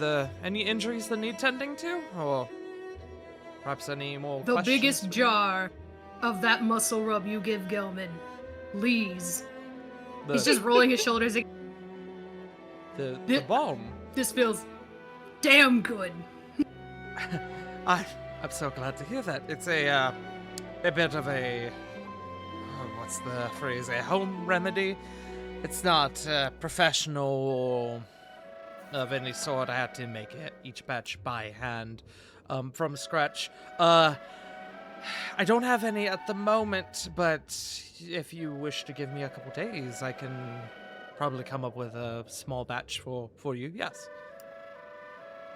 Forgive me, you make that? Yes. I have a bit of history of studying in alchemy, which, while alchemy is not exactly the same as making perfumes and lotions, the two are not too dissimilar to where I'm able to make do. Medical salves and the like. Aloe for burns, though I don't know. I take it that you're likely not using it for the burns of wicked beasts and monsters and such. No, dear God, no. All I was going to say is, I'm surprised you don't attempt to try marketing this. Definitely help you with finances. Why would I? I have everything. If you I don't, need I will. here. You have a repeat customer. How much do you want? I mean, all it takes is a good rebranding, slap a nice label on it, so I mean... there seems to be a bit of a misunderstanding. I don't charge for my services. No, my services. But to support the clinic. Well, I mean, Alright then. They'll just put a handful down, I guess. Well, I accept donations most certainly. All donations and coinage go to the betterment of this facility and what I'm able to provide services. But no, I don't charge for any of my services, in fact. Oh, no, I'm just saying, like, your recipe and everything else. I'm sure if you were to sell this to whatever the local Medicaid, you'd probably make out like a bandit. Solomon, not everyone's ambitions involve capitalism. I am a doctor, not a businessman. And I can foresee it likely being selling off the formula. Well, it coming to some aspect of abuse. I don't think basic human care should come to $1, for that matter. I don't think it should be restricted to coin. I believe universal care is beneficial to, well, everyone involved. I hear you, don't get me wrong. While coinage would certainly be ideal, I foresee the kindness being abused by other parties, if that makes sense. So he- Above game, he's worried about a monopoly. No, I understand completely. All I'm saying is, market this out. Hell, slap Bulk's image onto this, considering how well they use it, and you can market it as, I don't know, like a tiger bomb or something like that. I love you, Jay. You had to say it at least once. It was coming. I just wasn't sure when. You stole my joke, you son of a bitch! You did steal Joe's show. First when he first got the jar. You stole it. You stole my bar. No, it's fine. I'm so Then expect periodic donations because this shit is amazing. I'm just gonna say above game. So he's attractive, he's intelligent, he's empathetic, he believes in universal health care. I don't know, Bulk, this is a pretty good pick. I was gonna say, this guy sounds... Jumping this man in front of y'all. He's poor. He knows how to make the best ramen noodles. As you mention, Bulk, about making regular donations, then I suppose we'll have the same sort of arrangement that Mr. Sonoa and I have. Yeah, I come in, throw down a bag of gold every now and again, and get some of the good stuff. It's been quite beneficial Seems only to right. acquiring materials to make more, as well as other sorts of things. Wouldn't feel right not to, if that makes sense. I appreciate people who work with their hands. You just do more of a service than I do. Oh, I'm sure that's not true. You're a member of the Dawn Creed. You must have 100 incredible stories about your exploits, and while I've never been the adventuring type, I must admit that I get a bit of a twinkle in the eye when hearing adventurers regale their stories. You should hear how he saved one of his comrades during a manticore attack. Oh, I can't say I've heard of that before. Nudges Bulk. So no shit, there we were. Before we get into that, as I suspect we may be here a while if that would be the case. Yes. There- Apologies, getting sidetracked. I'll look into you, Bulk. I'll make sure to mark your name down for getting some of the balm for you. I may need to give you a brief exam just to get some general diagnostics, so that way I can personally attune is an odd word, but personalize your salve, your balm, your tiger balm, I believe your friend put it as. Works for me, Doc. But he's gonna find a seat. Since it sounds like they'll be there. Not in a chair, but on the floor. He's still worried about breaking shit. Valid. He'll smile and he'll turn back to you, Copper. We had one other errand here. We are about to partake in something, and we could benefit from some antitoxins and antidotes. Oh, all right. What sort of task are you looking to face? Are you thinking more like basic poisons, or are you thinking more extreme venoms? Definitely extreme venoms. I see. And you see he kind of strokes his chin a little bit. I have a small supply of antivenoms and antitoxins for folk like yourself coming to prepare, though I must admit I'm a bit hesitant to part with them in the event of somebody here requiring them, but I'm sure we can come to some sort of arrangement. Of course.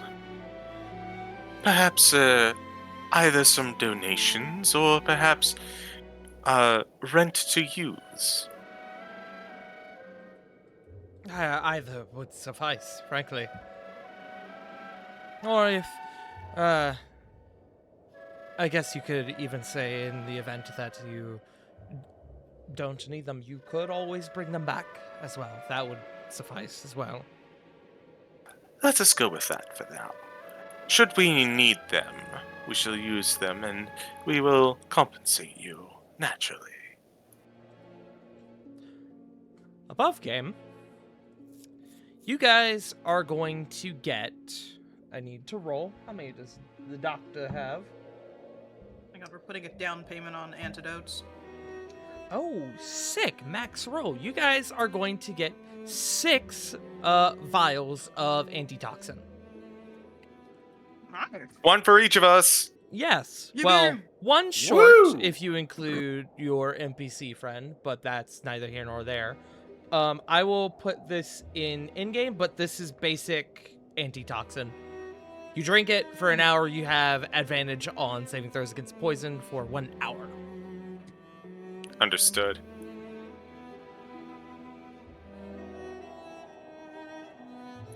Just so I Above game, y'all just got $300 worth of antitoxin for free. We sure did. Hooray! We sure did. Well, I no longer need to ask that. As Copper just kind of like takes it and passes it around, he just goes, "If we are lucky, you shall receive these back by day's end." I will make note of it. Is that all you require at this stage? I don't suppose you have a spare healing potion lying around. Copper has a very clear, he's not actually asking for that face on him. Potions not at the moment, but if you require an emergency kit, I I do have one or two of those laying around. Above game, he does have healer's kits if y'all need any. Probably might be a good idea, actually. Because Well, we we did have- use those. They did use each some have of like them. 10 uses on them per kit, though. Correct. Oh shit, Oh. you're right. Yeah. Can we use Damn. them if we don't have proficiency? The healer's kit, it bypasses the need to make any check Yeah. when using it Okay. to restore someone, so you don't need proficiency with it. Phew. It's actually kind of really truly the way the healer's kit is intended to be used is for those people who don't have proficiency in medicine checks to be able to stabilize their comrades without issue. Please. That's actually pretty damn Everyone interesting. should have. Yeah, everyone should have one. Because I bought everybody one before the That fishery is fight. true. Ooh. So Everyone should So- have Right, one I already. do. Yeah. Yep. So I think we're actually pretty good to go. Okay. mhm. If, I think that's enough. if there's nothing else, then let me just go ahead and perform my exams on your two friends here, and we'll be able to get you on your way. Get you onto your busy day of gallivanting and whatnot. Yes, gallivanting. That is exactly what we are about to do. Thank you for saying exactly what Sebri was gonna say. I am the mouthpiece. Yes.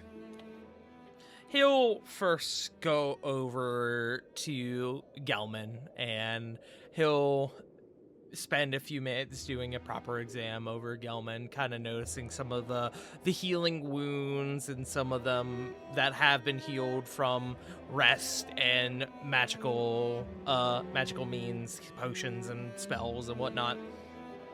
Overall, he'll give him after a few minutes, he'll give him a clear bill of health, saying that he is good to go. And then he comes over and he does a preliminary exam on you, Bulk. And I need from you, Bulk, a deception check.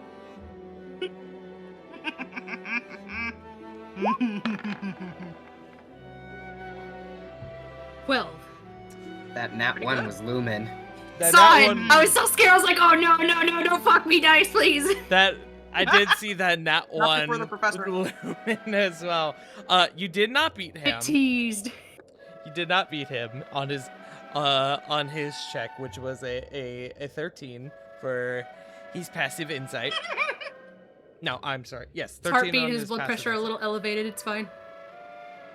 Wait, actually, that might be 14. Regardless, you did not beat him with a 12. And as he's kind of listening to your heart and your lungs, he goes, do you or your family have any sort of history with cardiac issues? Your heart is beating quite substantially.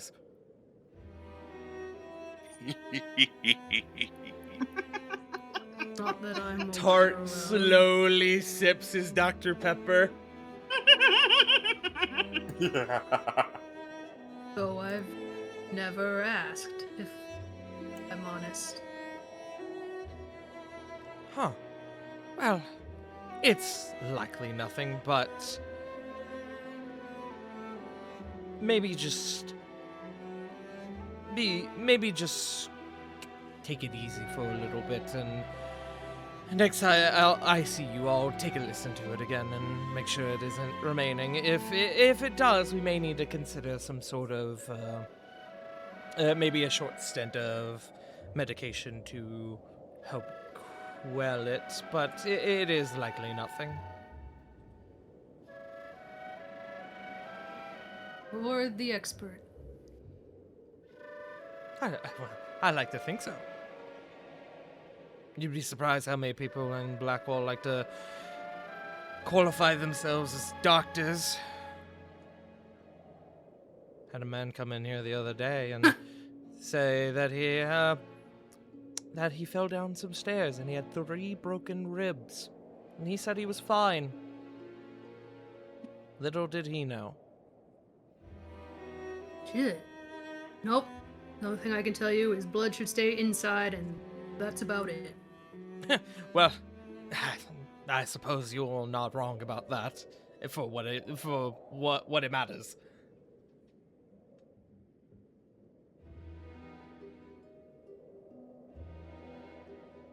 But with that, you are given a clean bill of health for the most part, Bulk, aside from your one possible heart discrepancy.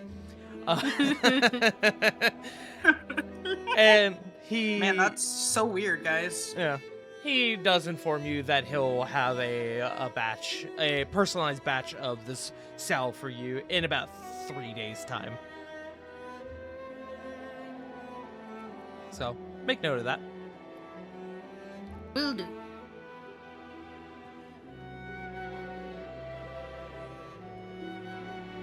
Anything else, my friends, while you guys are here?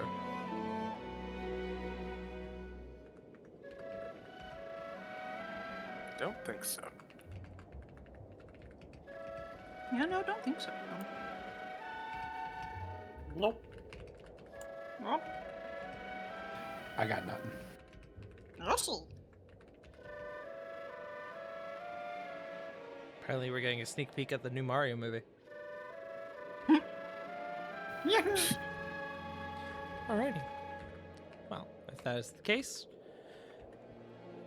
you all begin to make your way out. Dr. Chaplin bids you all a fond farewell and best of luck and safety for whatever your mission is today. But with that, you guys exit once more into the cold. What's the plan, gang? Where you guys go from here? Let's all go to the graveyard. Let's all go to Yep. the graveyard. Lovely.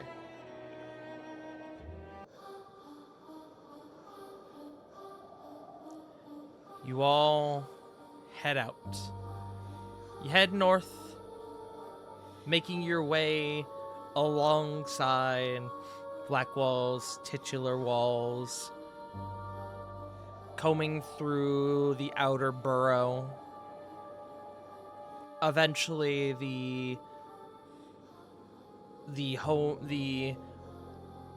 to say shabby homes would be an injustice. The less structurally sound homes out here begin to fade. They become more sparse until eventually you come across solid white fields with a couple solitary cobblestone roads. Some sconces along the way that burn lanterns.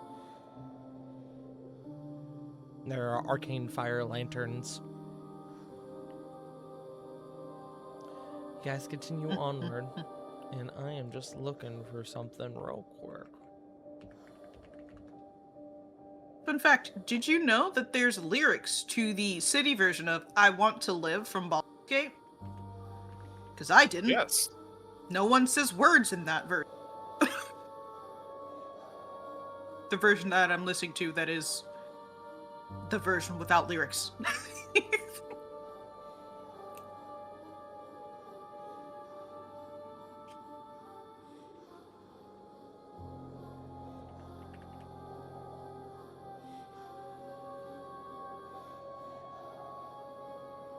Sorry, I'm looking for something specific, and I have lost it.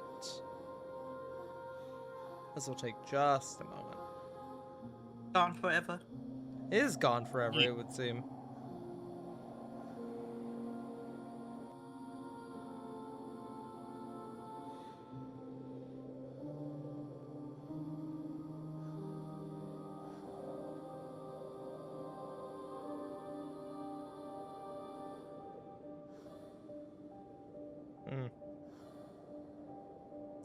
There it is. Great. I found it. We are all good. Yippee! You Hooray. all continue to follow this cobblestone road, continuing on northward, skirting close to the walls that guard the inner city. the runed fire lanterns lighting your path. Even though it is daytime, the runed fire lanterns are always lit. Just comes with the territory of the slight the small fragments of Memorium held within. And eventually, you all find your way into Blackwall Memorial Cemetery. It is a bit of a desolate place, covered in snow. There are rumors and whispers that the dead still linger here, that the spirits come alive. Well, there have been the occasional residual hauntings that, for the most part, have been quelled by the Dawn Creed. It has made it has given this location a bit of an ill air, one could say. The grounds aren't cared for as often as they probably should be, but it sees its fair share of traffic, as this is the primary location for the Blackwall residents to be buried once their time has passed. Tell me, friends, what's the plan?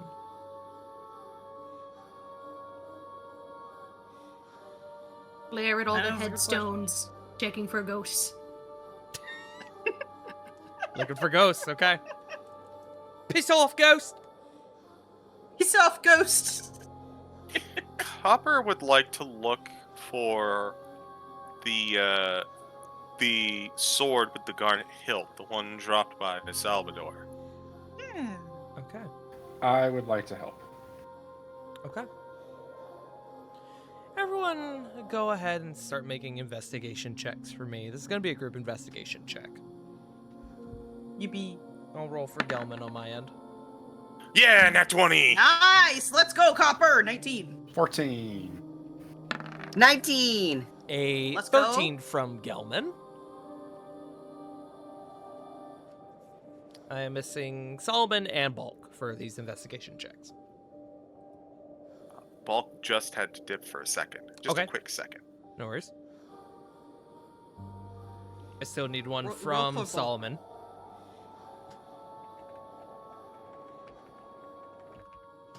J. Frost? No! They did say it's been like 5 minutes though that they were gonna use the bathroom. Oh, he's in the shitter wars, I understand. No. He's fighting for his life. Why is it called Solomon! the restroom? I'm fighting for my restroom life is- in here. Solomon just found an open grave. He was like, huh, this is cozy. Yes. Yeah. He's having a nap. No worries.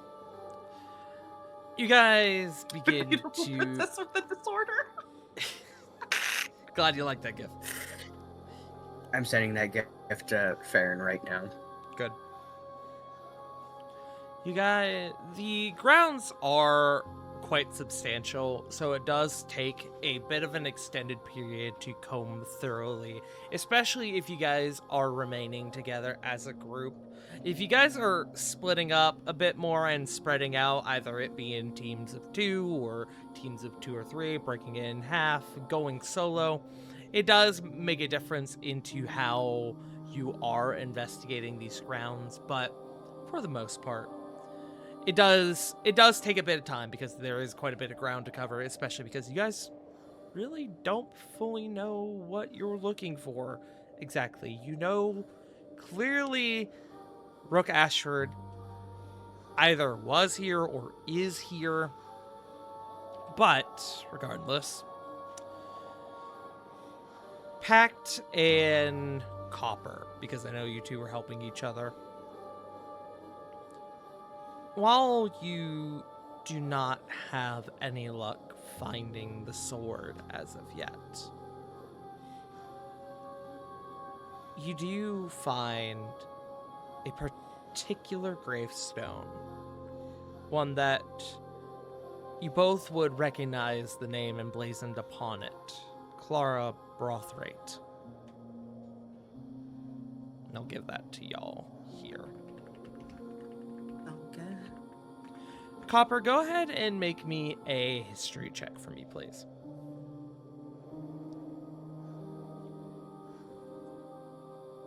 History. Mm-hmm. 20. You know that Salvador's wife, Alexi's mother, passed when Alexi was roughly 8 years old. You're not as familiar with the details as to how it happened. Salvador seemed to keep that rather close to his chest. There have been, and the reason you know he's keeping it close to his chest is because he has thrown out more than one cause of death, essentially, either to you or to other people. So you know that he was hiding something about the truth as to what happened. What that means you're unsure of, but you do know that at the very least they did part on good terms, as it would. As good of terms as one would have when, one becomes a widow. Yeah.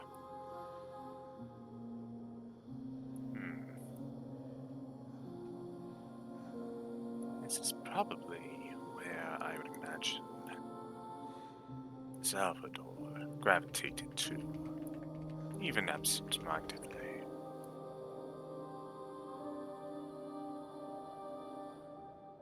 Pax, keep an eye out. If this is where he was grabbed from, there may be clues nearby.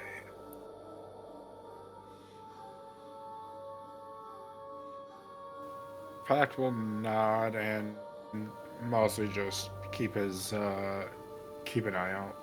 Mostly in case of an ambush, but yeah, he'll just kind of keep lookout. Make me a perception check, Pact. Use your eyeballs.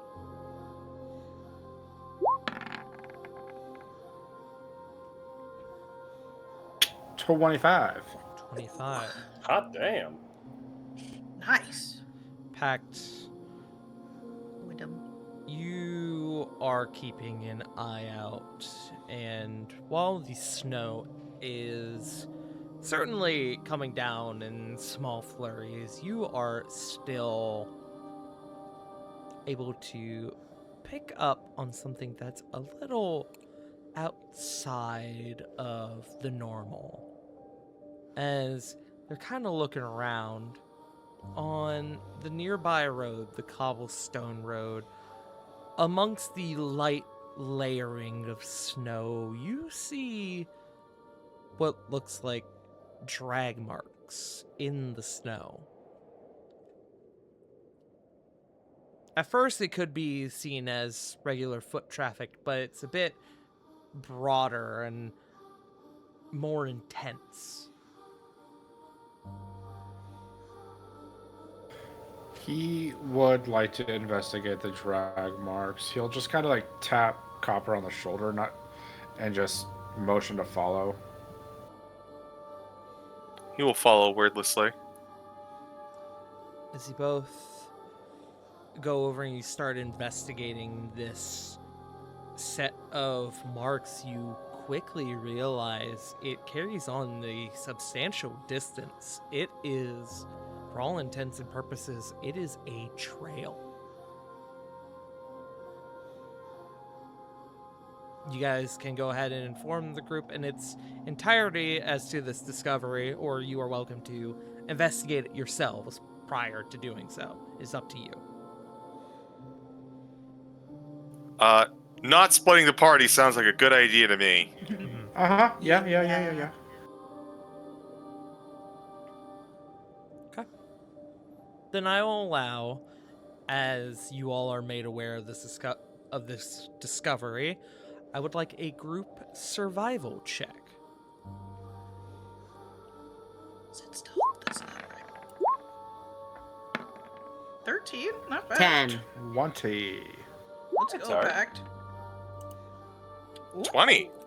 Copper, my boy, you are doing great tonight. I'm so Mhm. proud Knock of on you. wood. Yeah, now that Yeah, you've cursed yourself. you better knock on wood. You knock on that wood right now. Reach through his computer. I swear to God. Finds the nearest coffin, knocks on coffin, coffin opens up. Hey, I'm in here. I still need a survival check from Bulk and Solomon if they are here. I am here.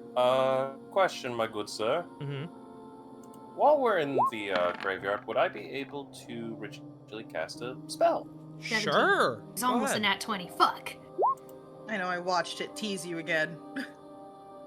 Just in case of anything fucky-wucky while we're Okay. You're investigating. very good to detect the Okay. magics, yes. Yes, It should be and a known survival. for you, Solomon, as you are entering this graveyard. You do feel like you have sort of entered a bit of a haze, almost like a light fog. Nothing disorienting or troubling in any manner, but it is something that you notice that the others wouldn't. You've had sensations like this. You know how to block them out, but it is something that you do notice comes on as you are continuing your investigations. As your detect magic goes up, that is going to be up for 10 minutes. You do not, as the spell goes up, you do not at the moment sense anything, but the spell has gone up. Okay, if that is the case, I'll just do the survival check as well. Yes. Oh, I need rolling for Gelman. Yeah, Gelman is still here with us. Oh, hey, Hey. 19! It was almost a 19? Gelman got an 18. Those are good rolls all around. Let's go, guys. Nothing under a 17, 10. 18, 9. Oh, no, 19. Wait. No. Wait, 17, Yes, 18, you're right. 19. You have the 19 I'm and a dumb. 20. Through your group's combined efforts, you are able to follow this trail quite quickly to the point where you guys are able to find your destination before the cold really begins to start wearing on you. As you guys continue on, and the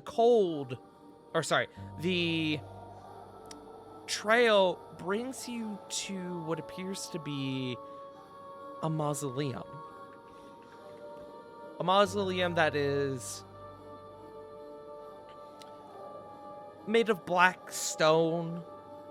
It looks pretty similar to any of the other ones around this location, except you notice as you are approaching it is, for one, it's on a very, very slight hill, a very slight elevation compared to where you guys were exploring before, but also notably the door, it seems to be ever so slightly cracked open.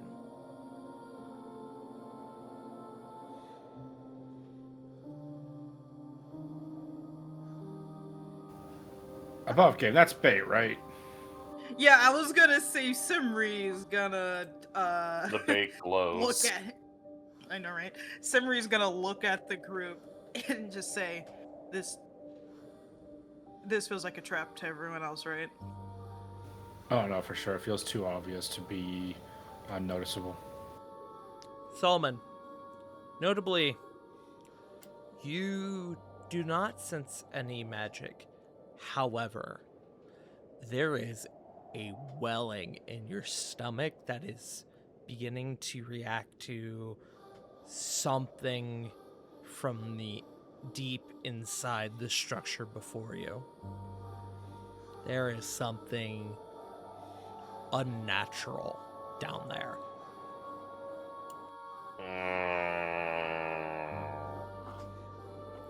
He's gonna kind of put a hand on his stomach and just goes, call it a gut intuition. Something deeply wrong down there. damn it, punk.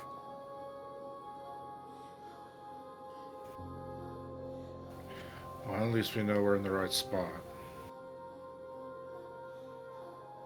And all the wonderful consequences that come with it. First question, because it's most likely going to be dark down there, if it's a crypt.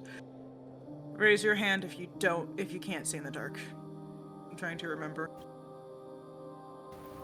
Pact will raise his hand, but he will say, my sword glows, so I'm fine.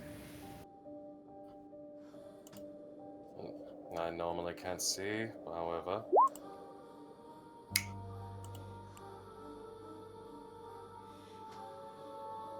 And so that's 2. Looks at Gelman. That's a good question. Does he have dark vision? Hold on. Yeah, I don't think He's a Goliath's like Goliath, low right? light? He is a Goliath. I don't think they have it. He does not. Yeah. Goliath, unfortunately, do not have dark vision. Stand next to the light they or at hold least- on to one of us. They don't even get low light? Nope. Nah. Damn. Well, they're mostly makes mountain-based, so they're not going to really adapt to need it. Yeah. I was gonna make sure that they were too tall and light couldn't reach. I'm towering over visibility. Oh god. Just T-poses over the sun. That was pretty funny.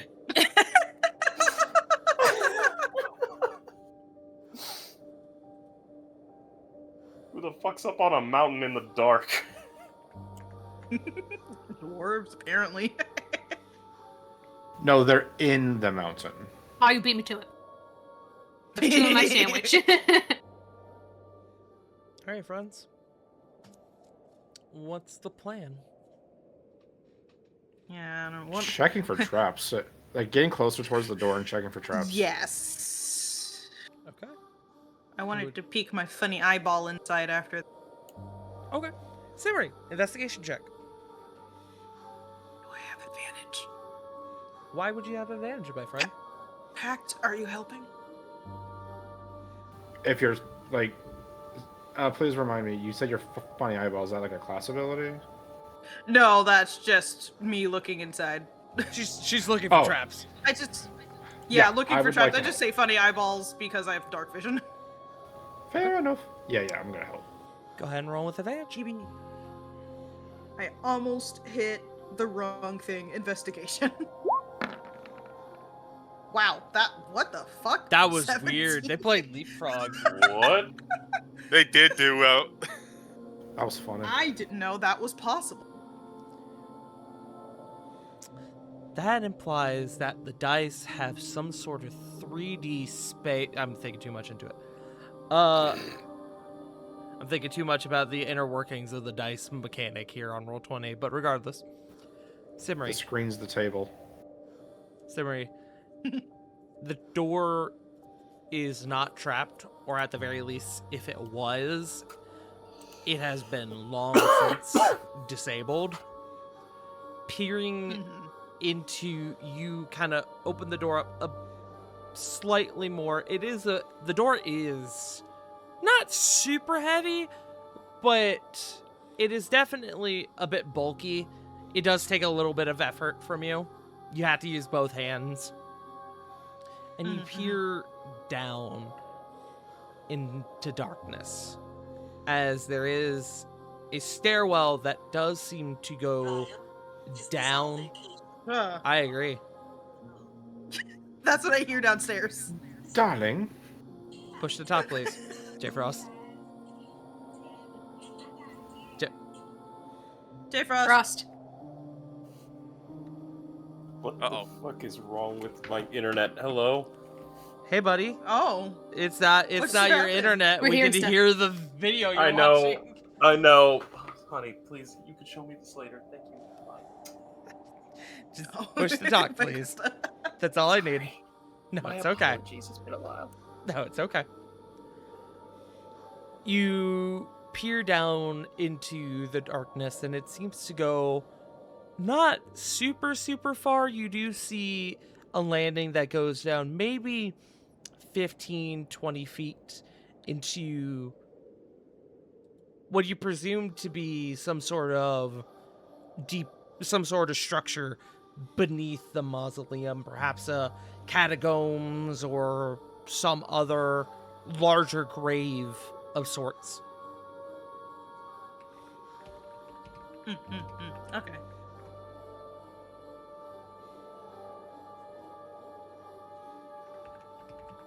I quietly convey this to the rest of the party.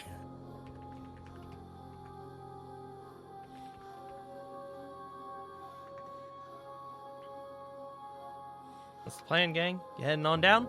Anyone want to do anything before you guys descend into darkness? I'm gonna conjure mist. Oh, is that what it sounds like? Yeah. Oh. Mist. Bach readies his hand axes. What's up, boss? We are venturing into dangerous and unknown territory. I request that you be my eyes and ears while being invisible. Agate. Yes, I can usually sworn you. Very good. Sorry, I had to put on my Hitchman voice for a second. And someone will have to watch over me as he travels.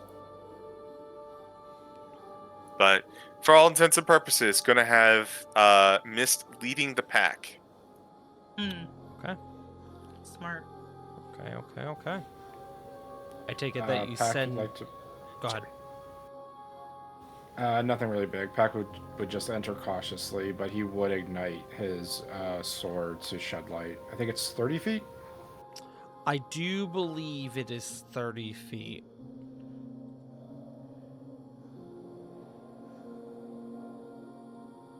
Just clarifying for me, is it bright light or is it dim light?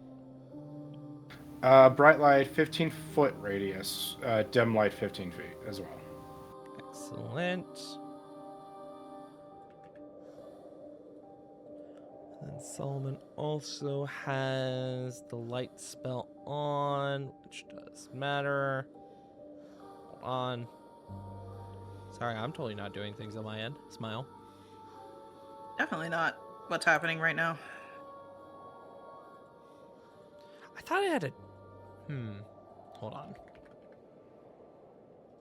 Ah, there it is. Yeah, we're having thoughts today, apparently. Yeah, you know it. I have thoughts every day. I live with myself. That could go so many different ways. Yeah. I don't exist, chat. Well, I thought it would be rude to say you, so I didn't. I can come back around if you want. I mean, just say me when it comes to thoughts. It would technically be accurate. So valid, my guy. Alright. So, Mist is taking the lead. Mist will go down before you, Copper, and you peering through through Mist's eyes, you'll see a bit of a compound, a much larger chamber beneath the structure of this mausoleum. You all, Copper, you would see that through Mist's eyes, the way does seem to be clear at the moment, as you are now deep within the confines of a dark underground chamber. You all take that as your cue to move forward, and my friends, we're gonna move to the map.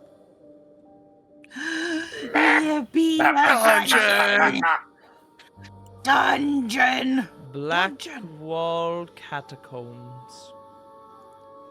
A little bit of an extensive group here, but you all will be roughly in the middle of the map, all the way to the far right. I am Take 5 ever to zoom. There we go. I am going to change our music. Oh.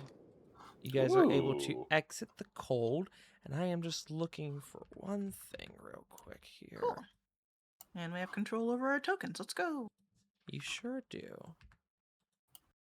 Great. That is what I wanted. Excellent. Okay. Alrighty, friends.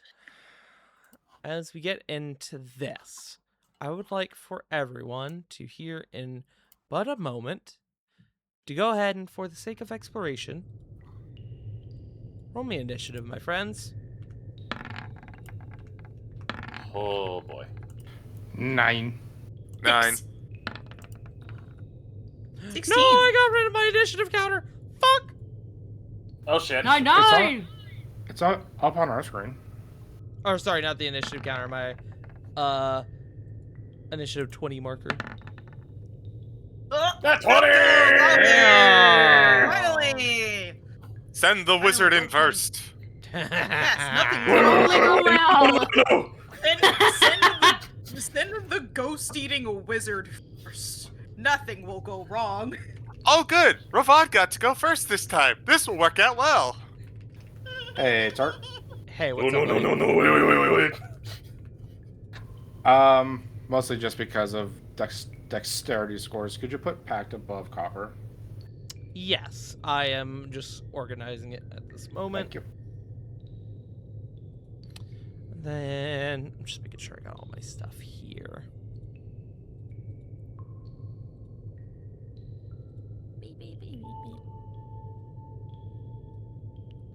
Alrighty, In the friends. catacombs, right? The catacombs. Yes. It would seem to The be. catacombs. Yeah. Hey, yo. Please stop. Don't progress. With that being said, I know Mist is leading the pact. Sorry, that was a Yes. That was Yes. I just needed to do that just once. So I will, for all intents and purposes, at initiative or at the start of each round, we will have Mist take a round of initiative first because I know he is leading the group. So we will before. Let me actually add him to initiative. CG, you should have control of Mist, right? Yes. Okay. Now, I do need a little information from you. What is Miss, I'm just gonna put him as 23 for the sake of organization. What is, or I guess I could just put him at 0, it's whatever. What is Miss, visual capabilities? Dark vision 120. Excellent. Also passive perception 11. Passive perception 11. Okay. I'm going to give Scrying Orb control as well. Excellent. Alright. Mist is able to proceed as you see fit. Copper.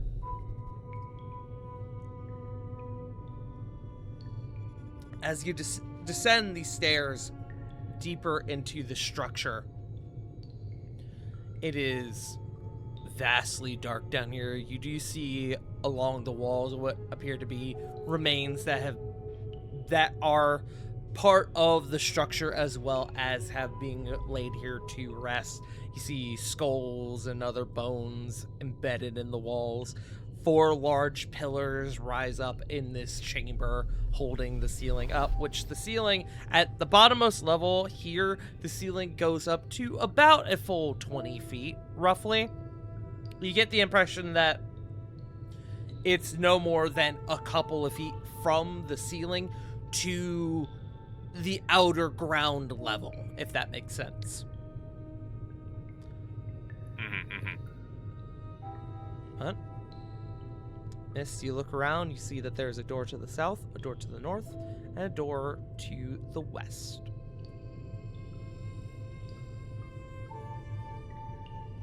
I am going to presume that Copper, on your initiative, you are, unless stated otherwise, you're likely not going to be doing anything because you are being carried, essentially. Yeah. Okay. Who is carrying me anyways? Fuck will. Okay. All right. Onto the shoulders you go. Yep. Unless that will make him hit the ceiling.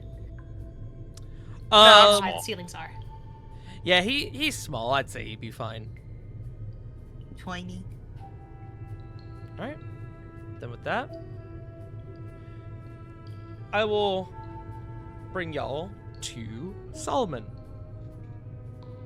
Hello. We're just in the exploratory phase right now, so y'all feel free to do what you wish. Oh boy. Yep. For all intents and purposes, at this stage, this is more or less... I'm doing this in initiative order, but this is more or less, if you guys have anything in particular you want to do on your turn during this round, you can let me know, or if you guys want to just proceed forward through one of the 3 doors before you, you're welcome to just do so. Feel free to discuss above game as how you guys want to proceed. Sounds good. Who has good investigation? Hello. Nope. Mine's okay. I would expect the intelligence-based caster to have good intelligence. I'd hope so, yeah. Yeah. I mean, you'd be surprised. I'm surprised by a lot So I of said things. I'd hope so. Because you'd assume the rogue would have pretty good investigation. No. The rogue is doing their best. The rogue has had a long day. The rogue rogue has does had a not long concern day, man. itself with the size of the room. Get this side. The rogue does not concern themselves with the size of the fine. The rogue will refuse to pay taxes. Exactly. Yes. Because we need at least one person or 2 people looking out for Trappy's magical. Well, if that's the case, I'll start moving up ahead 30 feet. 5, 10, 15, 20... And I guess I'll help you with that because 25. I go right after you. Yeah, with Detect Magic still up. Oh, let me give you your aura. I Oh, knew I thank was you. forgetting to do something. Yeah. It's 30 feet. God. Yes. Do you want me to bring up the spell just in case? No, that's I okay. think you already did. I'm gonna give you this color for your aura. Guys, we just got into a crypt and he's already He's in his element. Yeah. Necrotic. You got Speaking of necrosis, Solomon, you, unlike up above you where it kind of felt like you were entering a haze, down here it is downright intrusive, the sensations you're feeling at this moment. It is like walking through... How do I describe this? It feels like you are walking through aerosoled rot in this moment. There is something down here that definitely should not be. It is to the point where, Simri, you have, based on your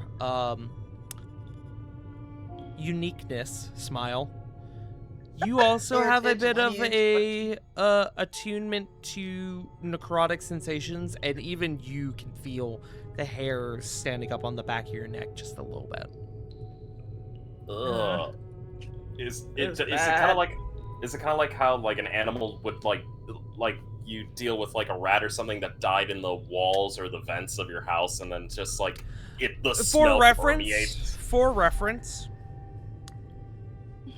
everything down here is dead and does not really generate a smell or odor, but to you, it feels like the things down here are almost fresh and deep into rot and necrosis. It is...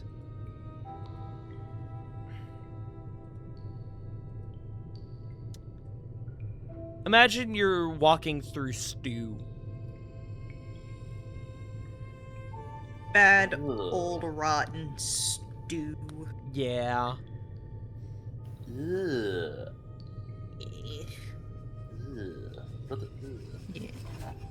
Ugh. Would, in the directions that I'm currently seeing, barring backwards, kind kind of give off any stronger feeling? Not at the moment. Understandable. He'll just kind of turn back to the group and relay what he's feeling going. There's definitely some feeling of wrongness here. Necrosis of almost fresh capability. Be on your guard. And that is his movement. Nothing I can do in terms of action. So that'll be his turn. Okay. Simri. Yippee. Gonna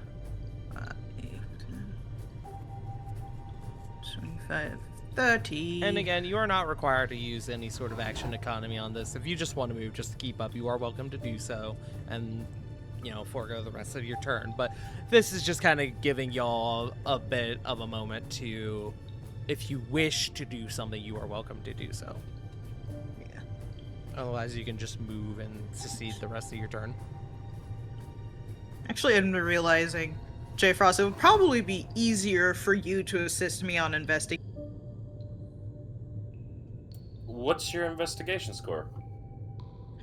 2. Oh, I see what Bun is saying, because you go before Simri. Ah! So on Yeah, your turn, you could go ahead and give the help action, to which then... Oh! Yeah. Oh, perfect. If that's the case, I will use my help action then. My apologies. Okay. No, it's fine. I just made that realization, so... Because this essentially most of Simri keeping an eye on physical traps instead of leaving the magicals to Solomon. Sounds good, partner. Oh, I said that all in one reason. Hold on, there it is. Investigation. Almost bad, but we're fine. Okay. 17. What are you investigating for? Traps. Just of any kind. Okay. As of this moment, you do not see any. Just kind of giving an overview of the chamber around you, it seems like this place has been here for centuries and centuries. This is probably one of Blackwall's oldest structures. As you can see, the definitive wear and tear of everything around you. You can see where you get the impression that maybe the ceiling above you is not fully structurally sound, probably just from the years of it being here, as there are some wet spots in the floor just from where it has soaked into the stone above you and the ground above you. Yeah. But no, at the moment, things seem okay. Okie dokie. That does... Last thing on my turn before Gore.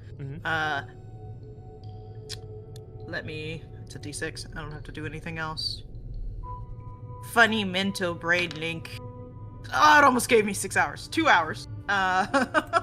What are you giving this brain to? link.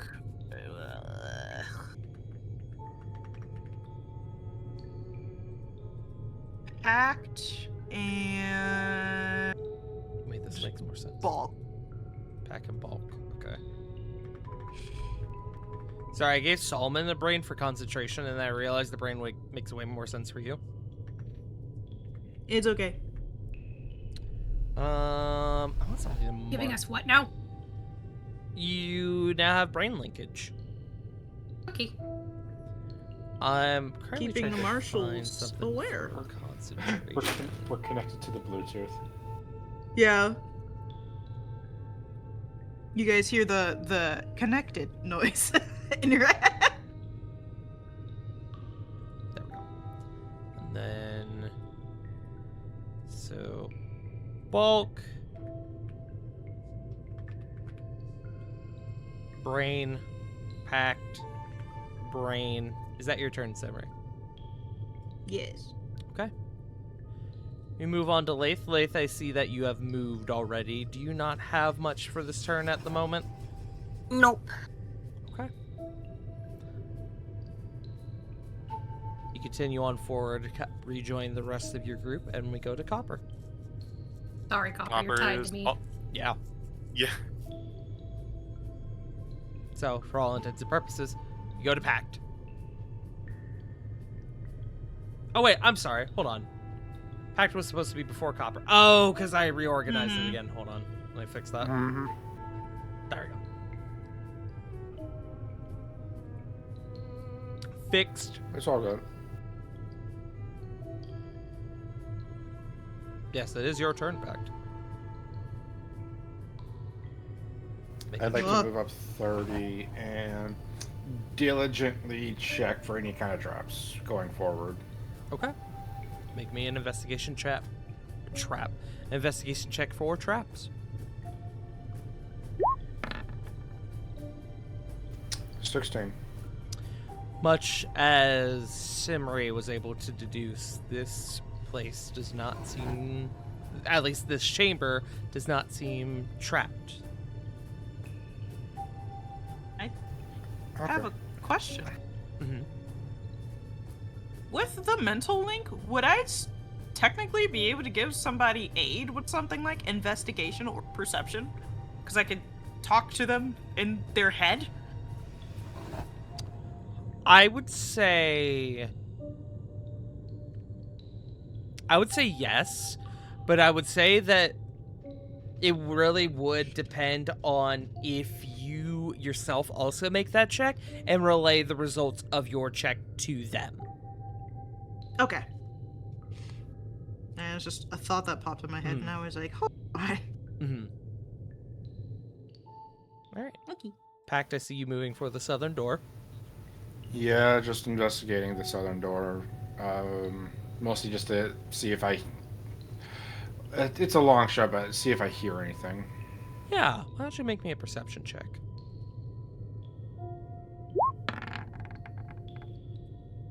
$19. Pact, you listen and just, you've done these sort of crawls before. You listen in, you put your head up to the door, and you hear, not directly on the other side, but within a pretty close proximity, you hear...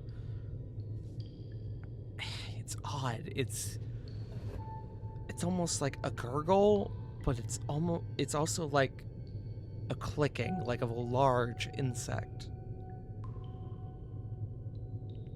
A chittering of sorts.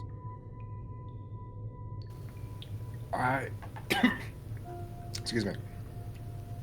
Piece of chocolate in my throat.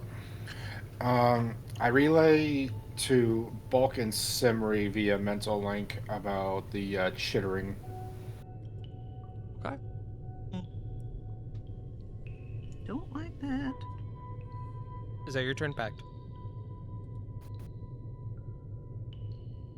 Yeah, that's all I can do in this moment. Then we go to Bulk. I didn't add Gelman to initiative. That's the other thing. That's I the forgot to other say. thing I forgot. Take your turn, Bulk, while I'm doing this.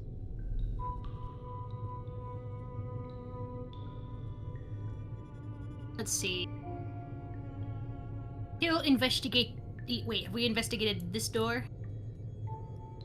Where'd you click? I remember I have to bounce between clicking on the window and not because my thing is the equal sign. The only door that has currently been investigated, this is just for Gelman. Wow, good roll from Gelman.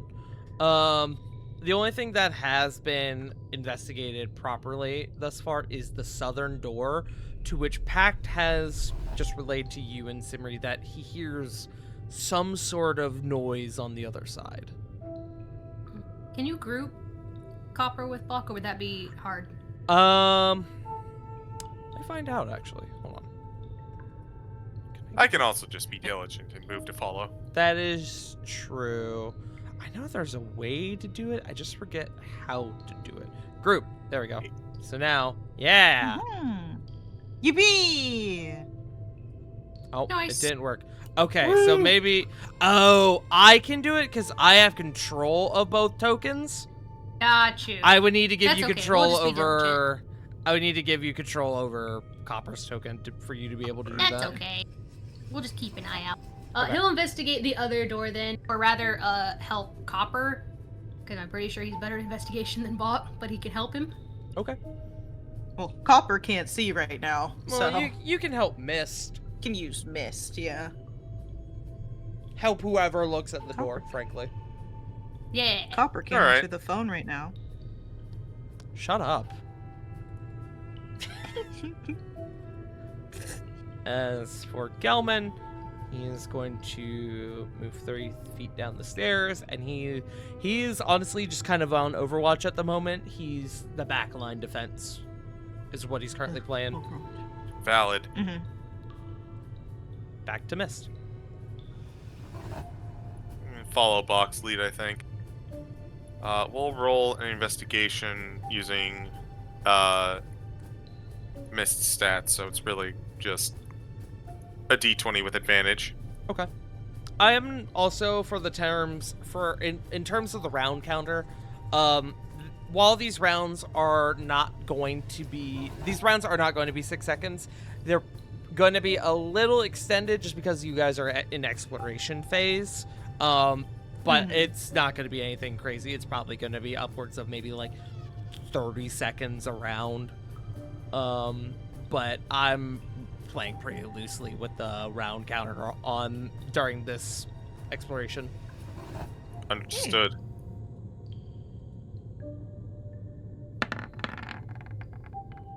Well, that's a 7.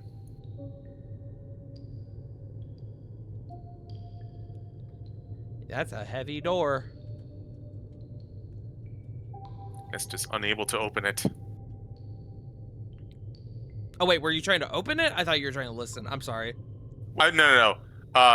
Just it's a heavy door. Well, I can't open it. Yeah, so that's an investigation. That's my turn. Okay. Solomon.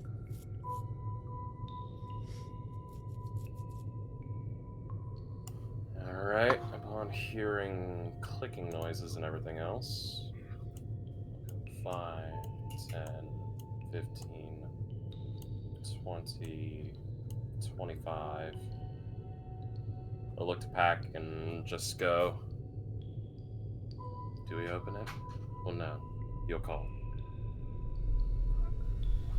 Just shakes his head. Solomon. Hmm.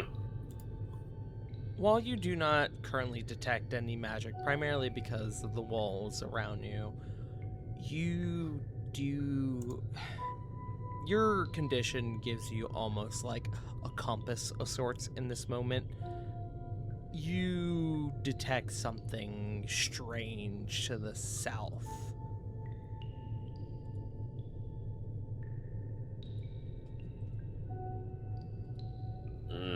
Kind of how the South works. Fucking hell. Sorry, that Don't inside tread thought. on me, says the weird bug creature.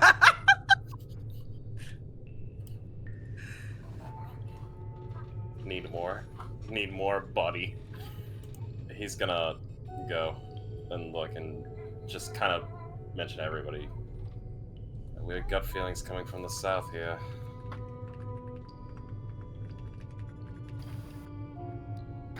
You see Pat kind of just look down and motion that he just sighed and he just prepares himself. God damn it. Okay. About that, we'll go to Gelman. Gelman will sidle up next to you, Pack, kind of get ready alongside you. And he'll hold his action to swing if something is on the other side of the door.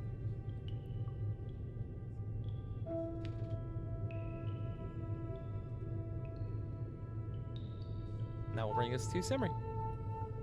Yay! Yippee! Yippee! Whoop. We're going to stand here and check door. Not there. Sorry. Well, I guess technically, just check for traps. Okay. Investigation check.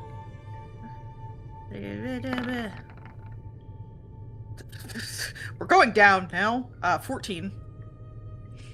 Door does not seem trapped. It should be noted, it is a set of double doors, but they do not seem trapped. Cool. There was one more thing I wanted to do. Well, I forgot. Because I don't need to unsheath a weapon. That feels weird for my brain. It's apt, though. Yeah.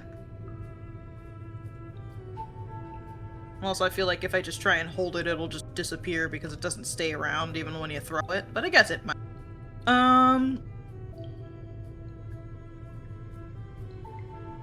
Bulk already knows.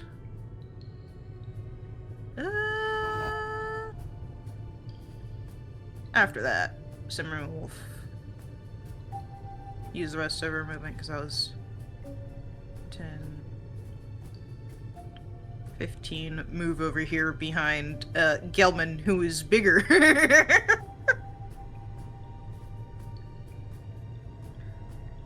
And that's my turn. Okay. Leith. We'll inform the others that is obviously it's not trapped, but.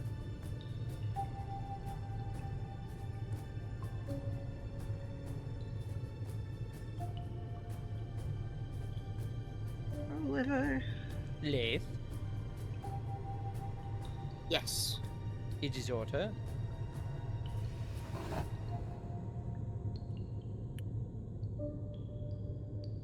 Above game. I don't like the fact there's some at the top and some at the bottom. So I guess Leith will stay at the top. Okay. Fair. For once in his life. Hey! Hey! I was gonna say he is a Leith is a switch, thank you very much. Exactly. Good for him. So you're telling me Leith Putting it lived at the twice as top much and the work. bottom of the ocean? Crazy guy. Yes. Twilight Zone. Alright, it's different layers of the ocean, I'm sorry. What? What? Different layers in the ocean, leave me alone. Thank you, Punk. Thank you, Highlight Zone. Alright. We go to Pact. Nerd. Accurate. But Pact will put his hand on the door, like on the knob, for like count to 3 and then open it up, but only to like stay on like the wall that he's on, like not really going inside. Okay. So kind of like a breach-in sort of thing. Yeah. Okay. Tactical door push. You and Gelman both on sides of the door. You kind of sync yourselves up and you open the door. Inside, there seem to be a series of what appear to be more compact catacombs. And to the south, there appears to be another door. As the door opens, the sounds you are hearing are not more intense. Well, actually, they would be a bit more intense in response to the door opening. Almost as if the sound may have alerted whatever was making these noises prior, but also obviously with, the barrier having been opened up is easier to hear the sounds now. So the 4 around this door would most certainly be able to hear it. I would say probably Leith to the south, who has the super high passive perception, would probably be able to hear this as well. But yeah, there does seem to be some sort of creature or something in this chamber. Question is where?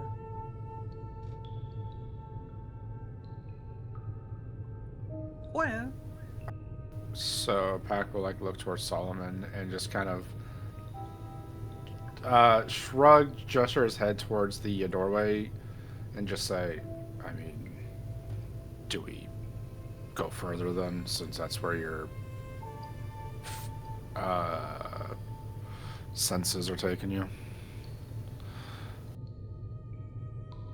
As well, we're already in the thick of it.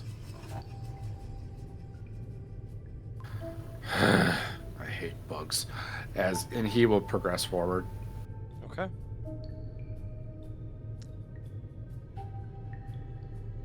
You move forward a couple steps. I'm gonna actually move you back, if that's okay. That's fine.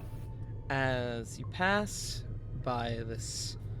begin to pass by this first opening, and to your right, you see what looks like very distinct movement, as something had already begun approaching as you were making your way.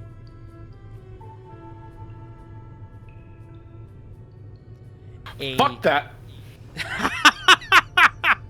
I like that out of context for the other folks here who can't see it yet. Yeah.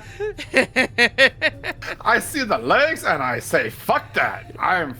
Cool, thanks, Fuck no. dude. I hate it. You As got legs? you see before you pack, and don't worry, the rest of you will get this here in just a moment. As you see before you, skittering, crawling along the floor with a series of, on the front, it looks like arms and hands of an average person, but then as it goes along the back, two sets of spindly, almost like spider legs. Two up above, two gnarly looking, almost like mandible style blades that seem to be dressing the up and down the wall as you cross through, and the two of you make contact, and boy howdy, this is what you see before you. Oh, thanks, I hate it more! Good, you should. This motherfucker made the hand spiders worse from Elden Ring. What in the name of Jesus H. Christ am I looking at? Your No god. encounter. No god was involved in making of that. As he starts Solomon, I need you to weaponizing burn his this with fucking arachnophobia. fire. For anything continues, as the two of you make contact pact, it releases this series of alerted crackles and chitters as it has most certainly noticed you. And I am going Its head is upside down. Yeah, it sure is. I As hate it. what you can only presume was maybe at some point, based on the features, was you pray to God was a person at some point, is very much not now. And I'm gonna add this funny little fellow to initiative. What does that make you? Not a very good roll. But Good. that's good enough for me. That puts him up next. Ha! Cool. I still have fucking like 25 feet of movement, so Yes, I'm it is still your turn. The fuck out of here. I don't blame Nope, the pack. nope. So Fucking the idiot, rest like- of you see Pact go down there. You hear this fucking freaky ass noise, and Pact comes right back. Nope. Like, and it's like the most nonchalant expression on his face. Like, it doesn't betray any emotion. He just literally went in, scurried right back, looks at Solomon and says, "Kill that with fire." I just saw in chat. Can I pet that dog? I'm gonna bet that Can I pet that dog? Can we get Crockfire inspiration? God, I wish I could. Crockfire gets to operate the monster. Can I pet that dog? I like the idea of Pact going in, coming back out, same face, and just like, terror. It's the Abe Simpson meme. Hey, Yeah. Oh my god, yes. content Thanks, I hate warning for horror and for normal Body horror, horror. normal horror and body horror. Smile. Horror. Yes, just horror in general. Is that your turn, Pact?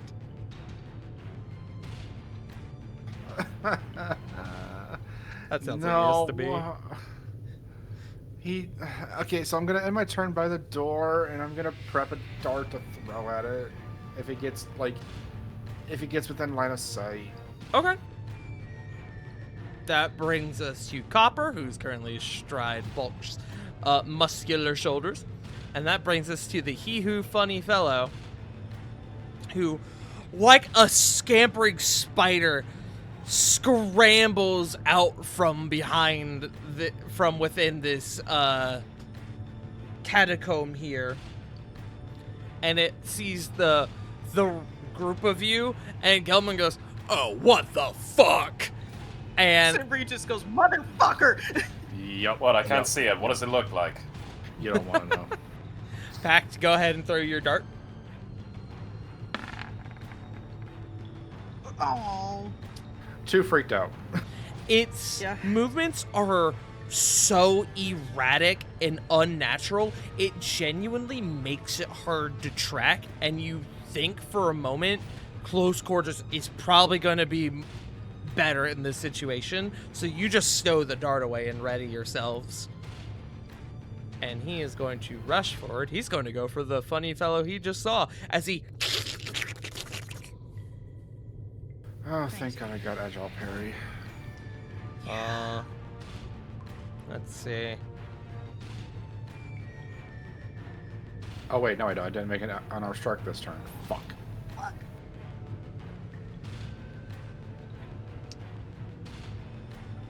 Okay. It didn't see you when it started its turn, so that's good for you. However, he's going to make 2 attacks on you, Pact. The first is going to be, which is it? A claw attack. Okay. He is going to make a claw attack on you, Pact. That is a 22 to hit. That is. That is going to be 10 slashing damage. And I need a strength saving throw from you as it pounces onto your person, and its blades are just in a frenzy trying to stab down at you. That's a 17. Awesome. You are able to hold your ground and you shove it back off of you. You are not knocked prone. It is going to now attempt to... Oh, I see. Oh, that makes sense. It is going to make another claw attack on you with the 2 big mandible blades across its back. That is an 11 to hit. I don't think that's going to hit. No. Okay. We come to Bulk. Bulk, what the fuck is that?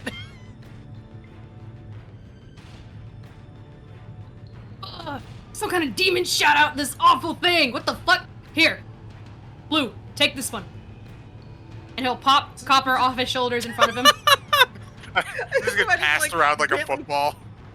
Yeah, just gently pass him. He'll put him down over there. Okay. And he just can't end his turn in pack space, right? Correct. But you also have a weapon with reach. So if you're using that, you can hit it through Pact, which is pretty funny. It's okay. He's skinny enough. Sure. Nah, he's getting them all out. He hates this thing. Fair enough.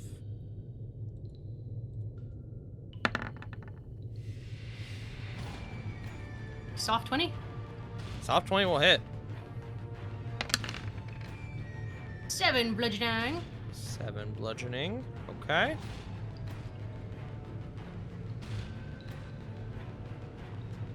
Alrighty. As you come over... He'll hold his roar if he sees more. Okay. So you're holding your Nice bonus turn. action to do your roar. Yeah. Okay. As you come up from behind Pack Bulk, and you, with a big overhead swing, manage to just barely catch this thing as it attempts to scurry back, seeing the approaching threat. You do make contact. That brings us back to the top of the round. Mist.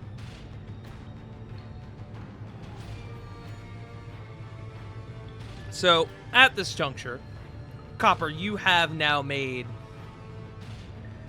have made sight of this creature. So if you want, you can suspend miss turns to commit your own. If that makes sense. I see. I'm actually going to take the opportunity to have Mist actually go into combat on this. Okay.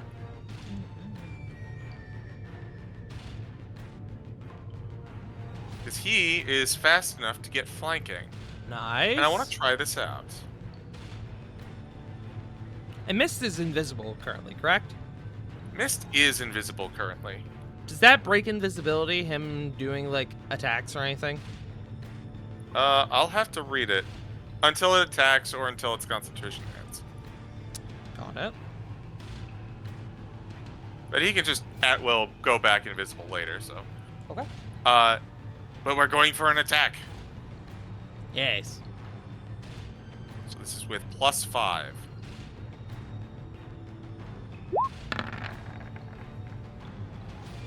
Ooh, good for that advantage. It's a 24. That will hit. Roll your damage. So, +5 is pretty good. So that's 4 piercing plus 13 poison. 4 piercing, you said. Mist sinks its tail into this creature and begins to pump out the poison. And while the wound in the neck is definitely made, it seems unbothered by the poison. We learned something today. He sure did. Drat. Hey, now you know. True. Well, that's going to wind up taking basically my turn and Copper's turn. So when it comes around to Copper, you can skip him. Okay. Then we go to Solomon. Alright, fuck that noise. I got a clear line of sight on this thing. Uh-huh. Yeah, fuck that thing. I cast a Magneto Bolt. Okay.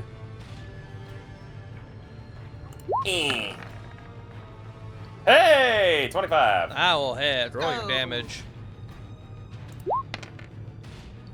4 force, and he's got to make a DC 15 strength save. DC 15. Okay, give me just a second. Oh, what? That's... Okay, that was a typo. He does not have a +7 to his strength save. Or I should say +7 to his strength modifier. Ooh. Oh my god, please no. No, that was a definite typo. That is still going to pass. That was an 18 on the die. Fair enough. But hey, damage is damage. Yes, and As also... this thing does scatter a bit, up, kind of like flailing a bit up against the wall as the Magneto boat does seem to make purchase. This thing, as it moves, it is just a absolute flurry of limbs and appendages. It is frantic in every sense of the word.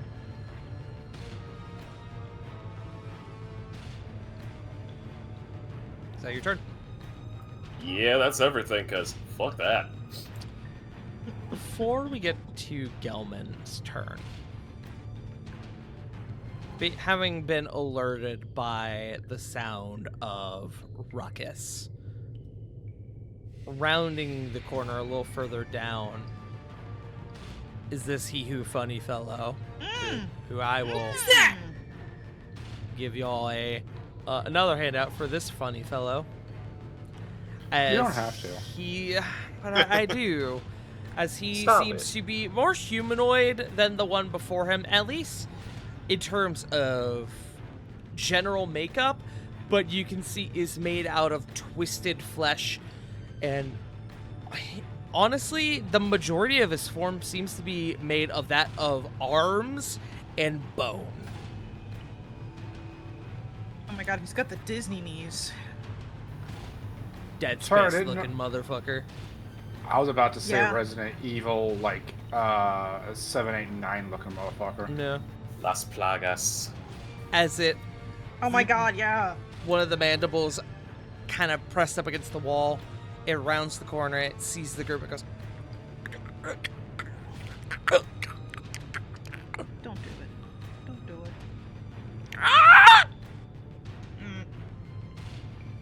as it actually has the movement to make its way to Gelman, and it is going to make 2 attacks on Gelman. That is a 12. That is not going to hit. But the second one will. Gelman is going to take. That is on. I can't math. I can't do simple math. Math is hard. It's okay. That is a total of 12 slashing damage. And then Gelman needs to make a strength save, which I can actually do on his sheet. Yippee! Yippee! That is a 10. Gelman is going to be basically blasted by this creature, completely brought down to the ground as he kind of braces himself more for the initial attack rather than the full force of this creature, as it lands on top of him and it props itself up with its mandibles before bringing one of them down on him for a second strike. Oh wait, no, that was the second strike. I forgot. Never mind. That is its turn. Oh my god. That's going to bring us to Gelman. Oh wait, that's stun. I don't want that. Here we go. As Phone. Gelman is going to shove this thing off of him. The fuck off me!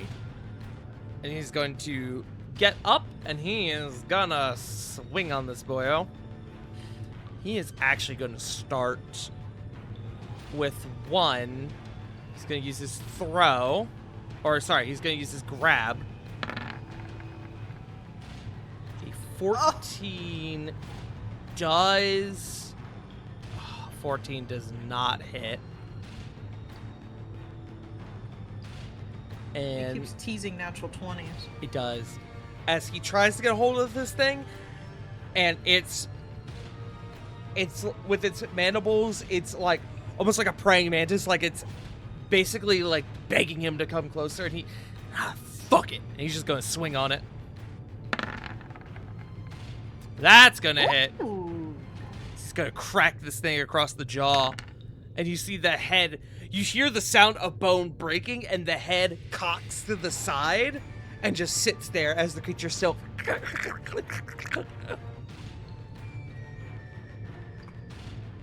That's gonna be his turn. Simri! Bad. Bad, bad, bad, bad. Bad, I hate it, dude! I hate it here, dude. The real problem is, how do I get to them? Don't you have ranged attacks? I do. This is just me thinking about for next turns and whatever else. Also, because I have to check the distance. It is 60 feet. Okay, so fine. 5, 10, 15. Honestly, I could stand on the other side of the wall and... and then I need to check this.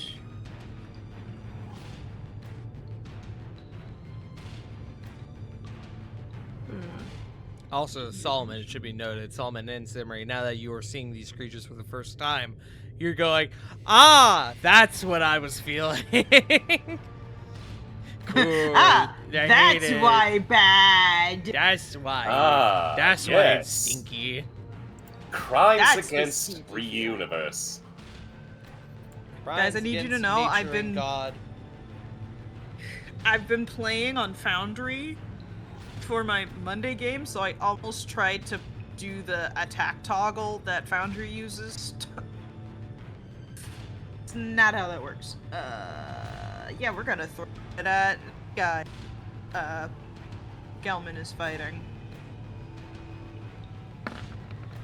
Oh, 22. That will hit. Roll your damage. You'll get your sneak attack. Yippee! Sneak damage. That was almost really good. Fuck you. 13. Okay. Good news. He's not immune to psychic damage. Yippee!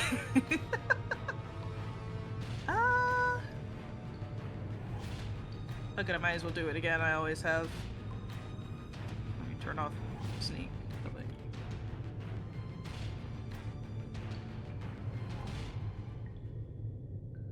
Hold on. I'm holding.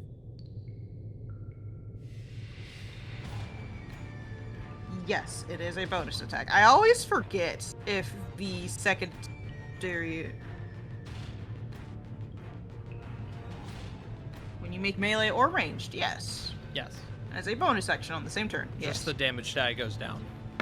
Down one. Yeah. 16? 16. On the same guy. 16 meets. Yippee! Make sure it turned off. Sneak attack? I did. That's a whole 4 points. Okay. Damage is damage. As And your I will blades use- sink into this creature, revealing wounds before they vanish and appear back in your hand. And I will use the rest of my movement. 5, 10. Okay. Turn. That brings us to Lath. Pact is on deck. Well, Lath is, I guess, now holding on to a copper, so... Balk, have you gotten wetter? You smell like seawater. Oh. The jokes just kept flying and I had to stop myself. Everyone stopped and looked at CG's name in the Discord. I felt it. Wait. Wait. Hold it in. I think I'm gonna cast Spiritual Weapon. Yeah. Spiritual weapon. Okay.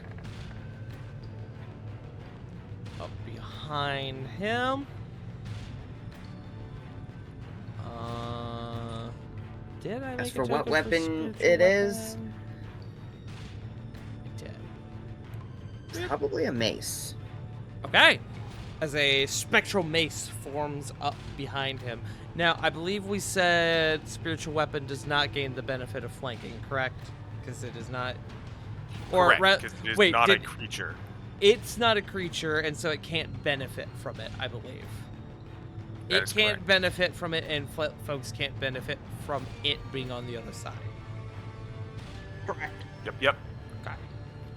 A 12 does not hit, but that is only your bonus action. If you have an action, you can still use that. Which is why we love spiritual weapon. I love spiritual weapon. And it lasts a while, too. That Yeah. long.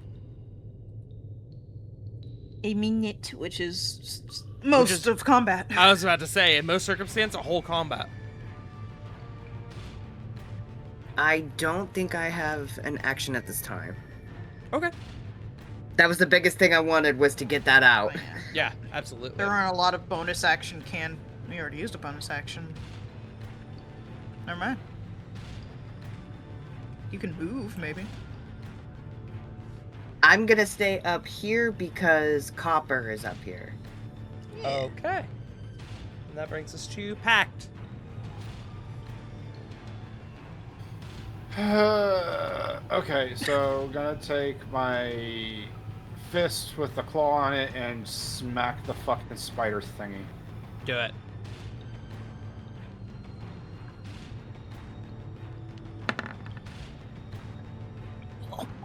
So that's it?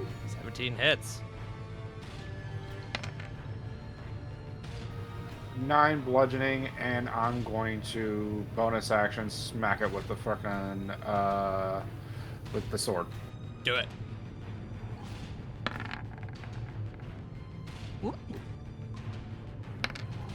That is a 25 for a total of 7 slashing. Excellent.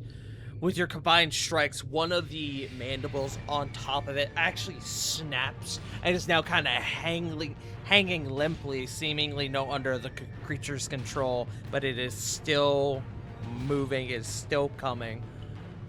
Is that your turn? Die, you dirty motherfucker. I'm gonna back up. So valid. I will risk the op attack. Okay. That is a 19 on the die. That is most certainly going to hit you. Yeah. Yeah. Not terrible damage though. That is a combined total of 7. Ow. Pack's looking not rough. He's hurting though. Alright. And then Copper, I believe you said you forewent your turn for mist. That is correct. So that will bring us to the creature. Slight conundrum on the creature's part because he was attacked from behind and it knows that with Mist now being there, it has to decide if Mist is a threat. It is smart enough to determine that Mist is a threat. I believe most people would. So it is going to use its first attack on Mist. That is a 21 to hit Mist. Well, that's definitely going to hit Mist. Does Mist have a health pool or does he just bamf? He does have a health pool. Okay. It does exist. In fact, he has resistances. Ooh! Well, this is non-magical slashing. He is going to resist that. That's Yippee! good to know. Okay. So Let's go, Mist. Combined total of 12 down to 6 on the first one. That did a number on Mist, but he is still up. Great. He has a second one coming his way. Well, yeah. 11? That is not going to hit. He has an AC of 13. Okay. Let's go. As this creature takes the first swing at Mist with the mandible, it strikes true and actually pierces Mist's form a little bit. And it seems like it was setting up for the second one to then come around the other side and pierce it while Mist was stuck on the first half. But it can't physically control the other arm anymore. It's hanging limply, kind of just flopping as the creature moves around. So Mist is able to get out of its grasp, quote unquote. And that will bring us to Bulk. Oh, I'm sorry. It has one more thing. I need Mist and Gelman to make me wisdom saving throws. That actually would have mattered on...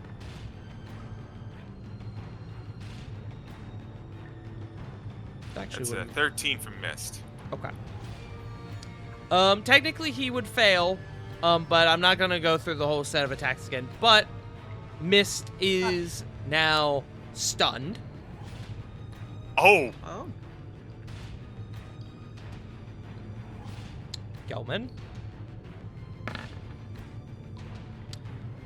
Gelman with a 13 is also stunned as this creature lets out a that racks the minds up. Oh, excuse you. Who's opening doors? No one saw that. No one saw that. No one looked down there. Okay. As this scream racks the minds of Mist, Copper, you actually get a little bit of feedback in Gelman, and they stagger in place as they are now stunned. Bulk. To my advantage. Which one was the one screaming? It was this one, the one right there. This the spider one. Spider-Man. Hey, what kind of check is it to shove? It can be part of the attack action, so you substitute an attack for the shove. Guys, you can try to football style shoulder check that fucker. Okay. Trying to knock it prone. Understood.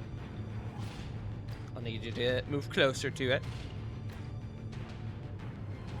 And then athletics check. Reminder, you do have a +1. 22. He can beat that. It's gonna be hard, but he can.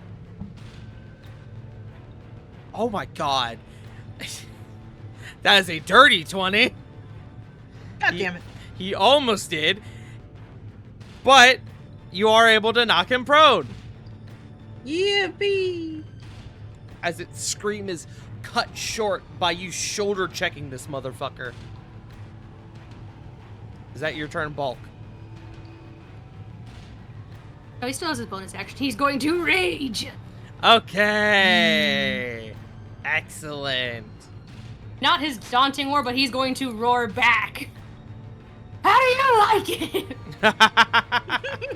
Oh my god. I'm so sorry. I forgot you're holding your daunting roar.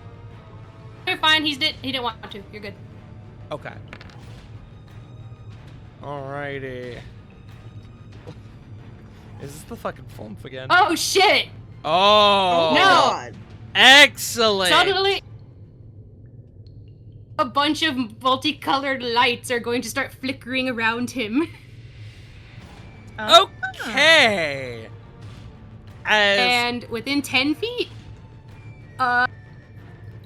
Gelman, Pact, and Solomon, I guess a spiritual weapon and mist, get a +1 to their AC.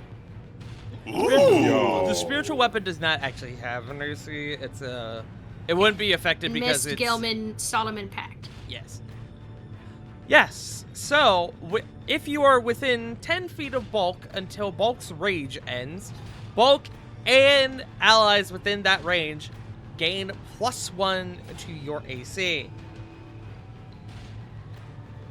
So we will need to make sure we remember this for next session, because as we come down to the end of initiative, as you guys have come across frankly unspeakable horrors underneath the surface of Blackwall Memorial Cemetery, that is where we are going to end for tonight.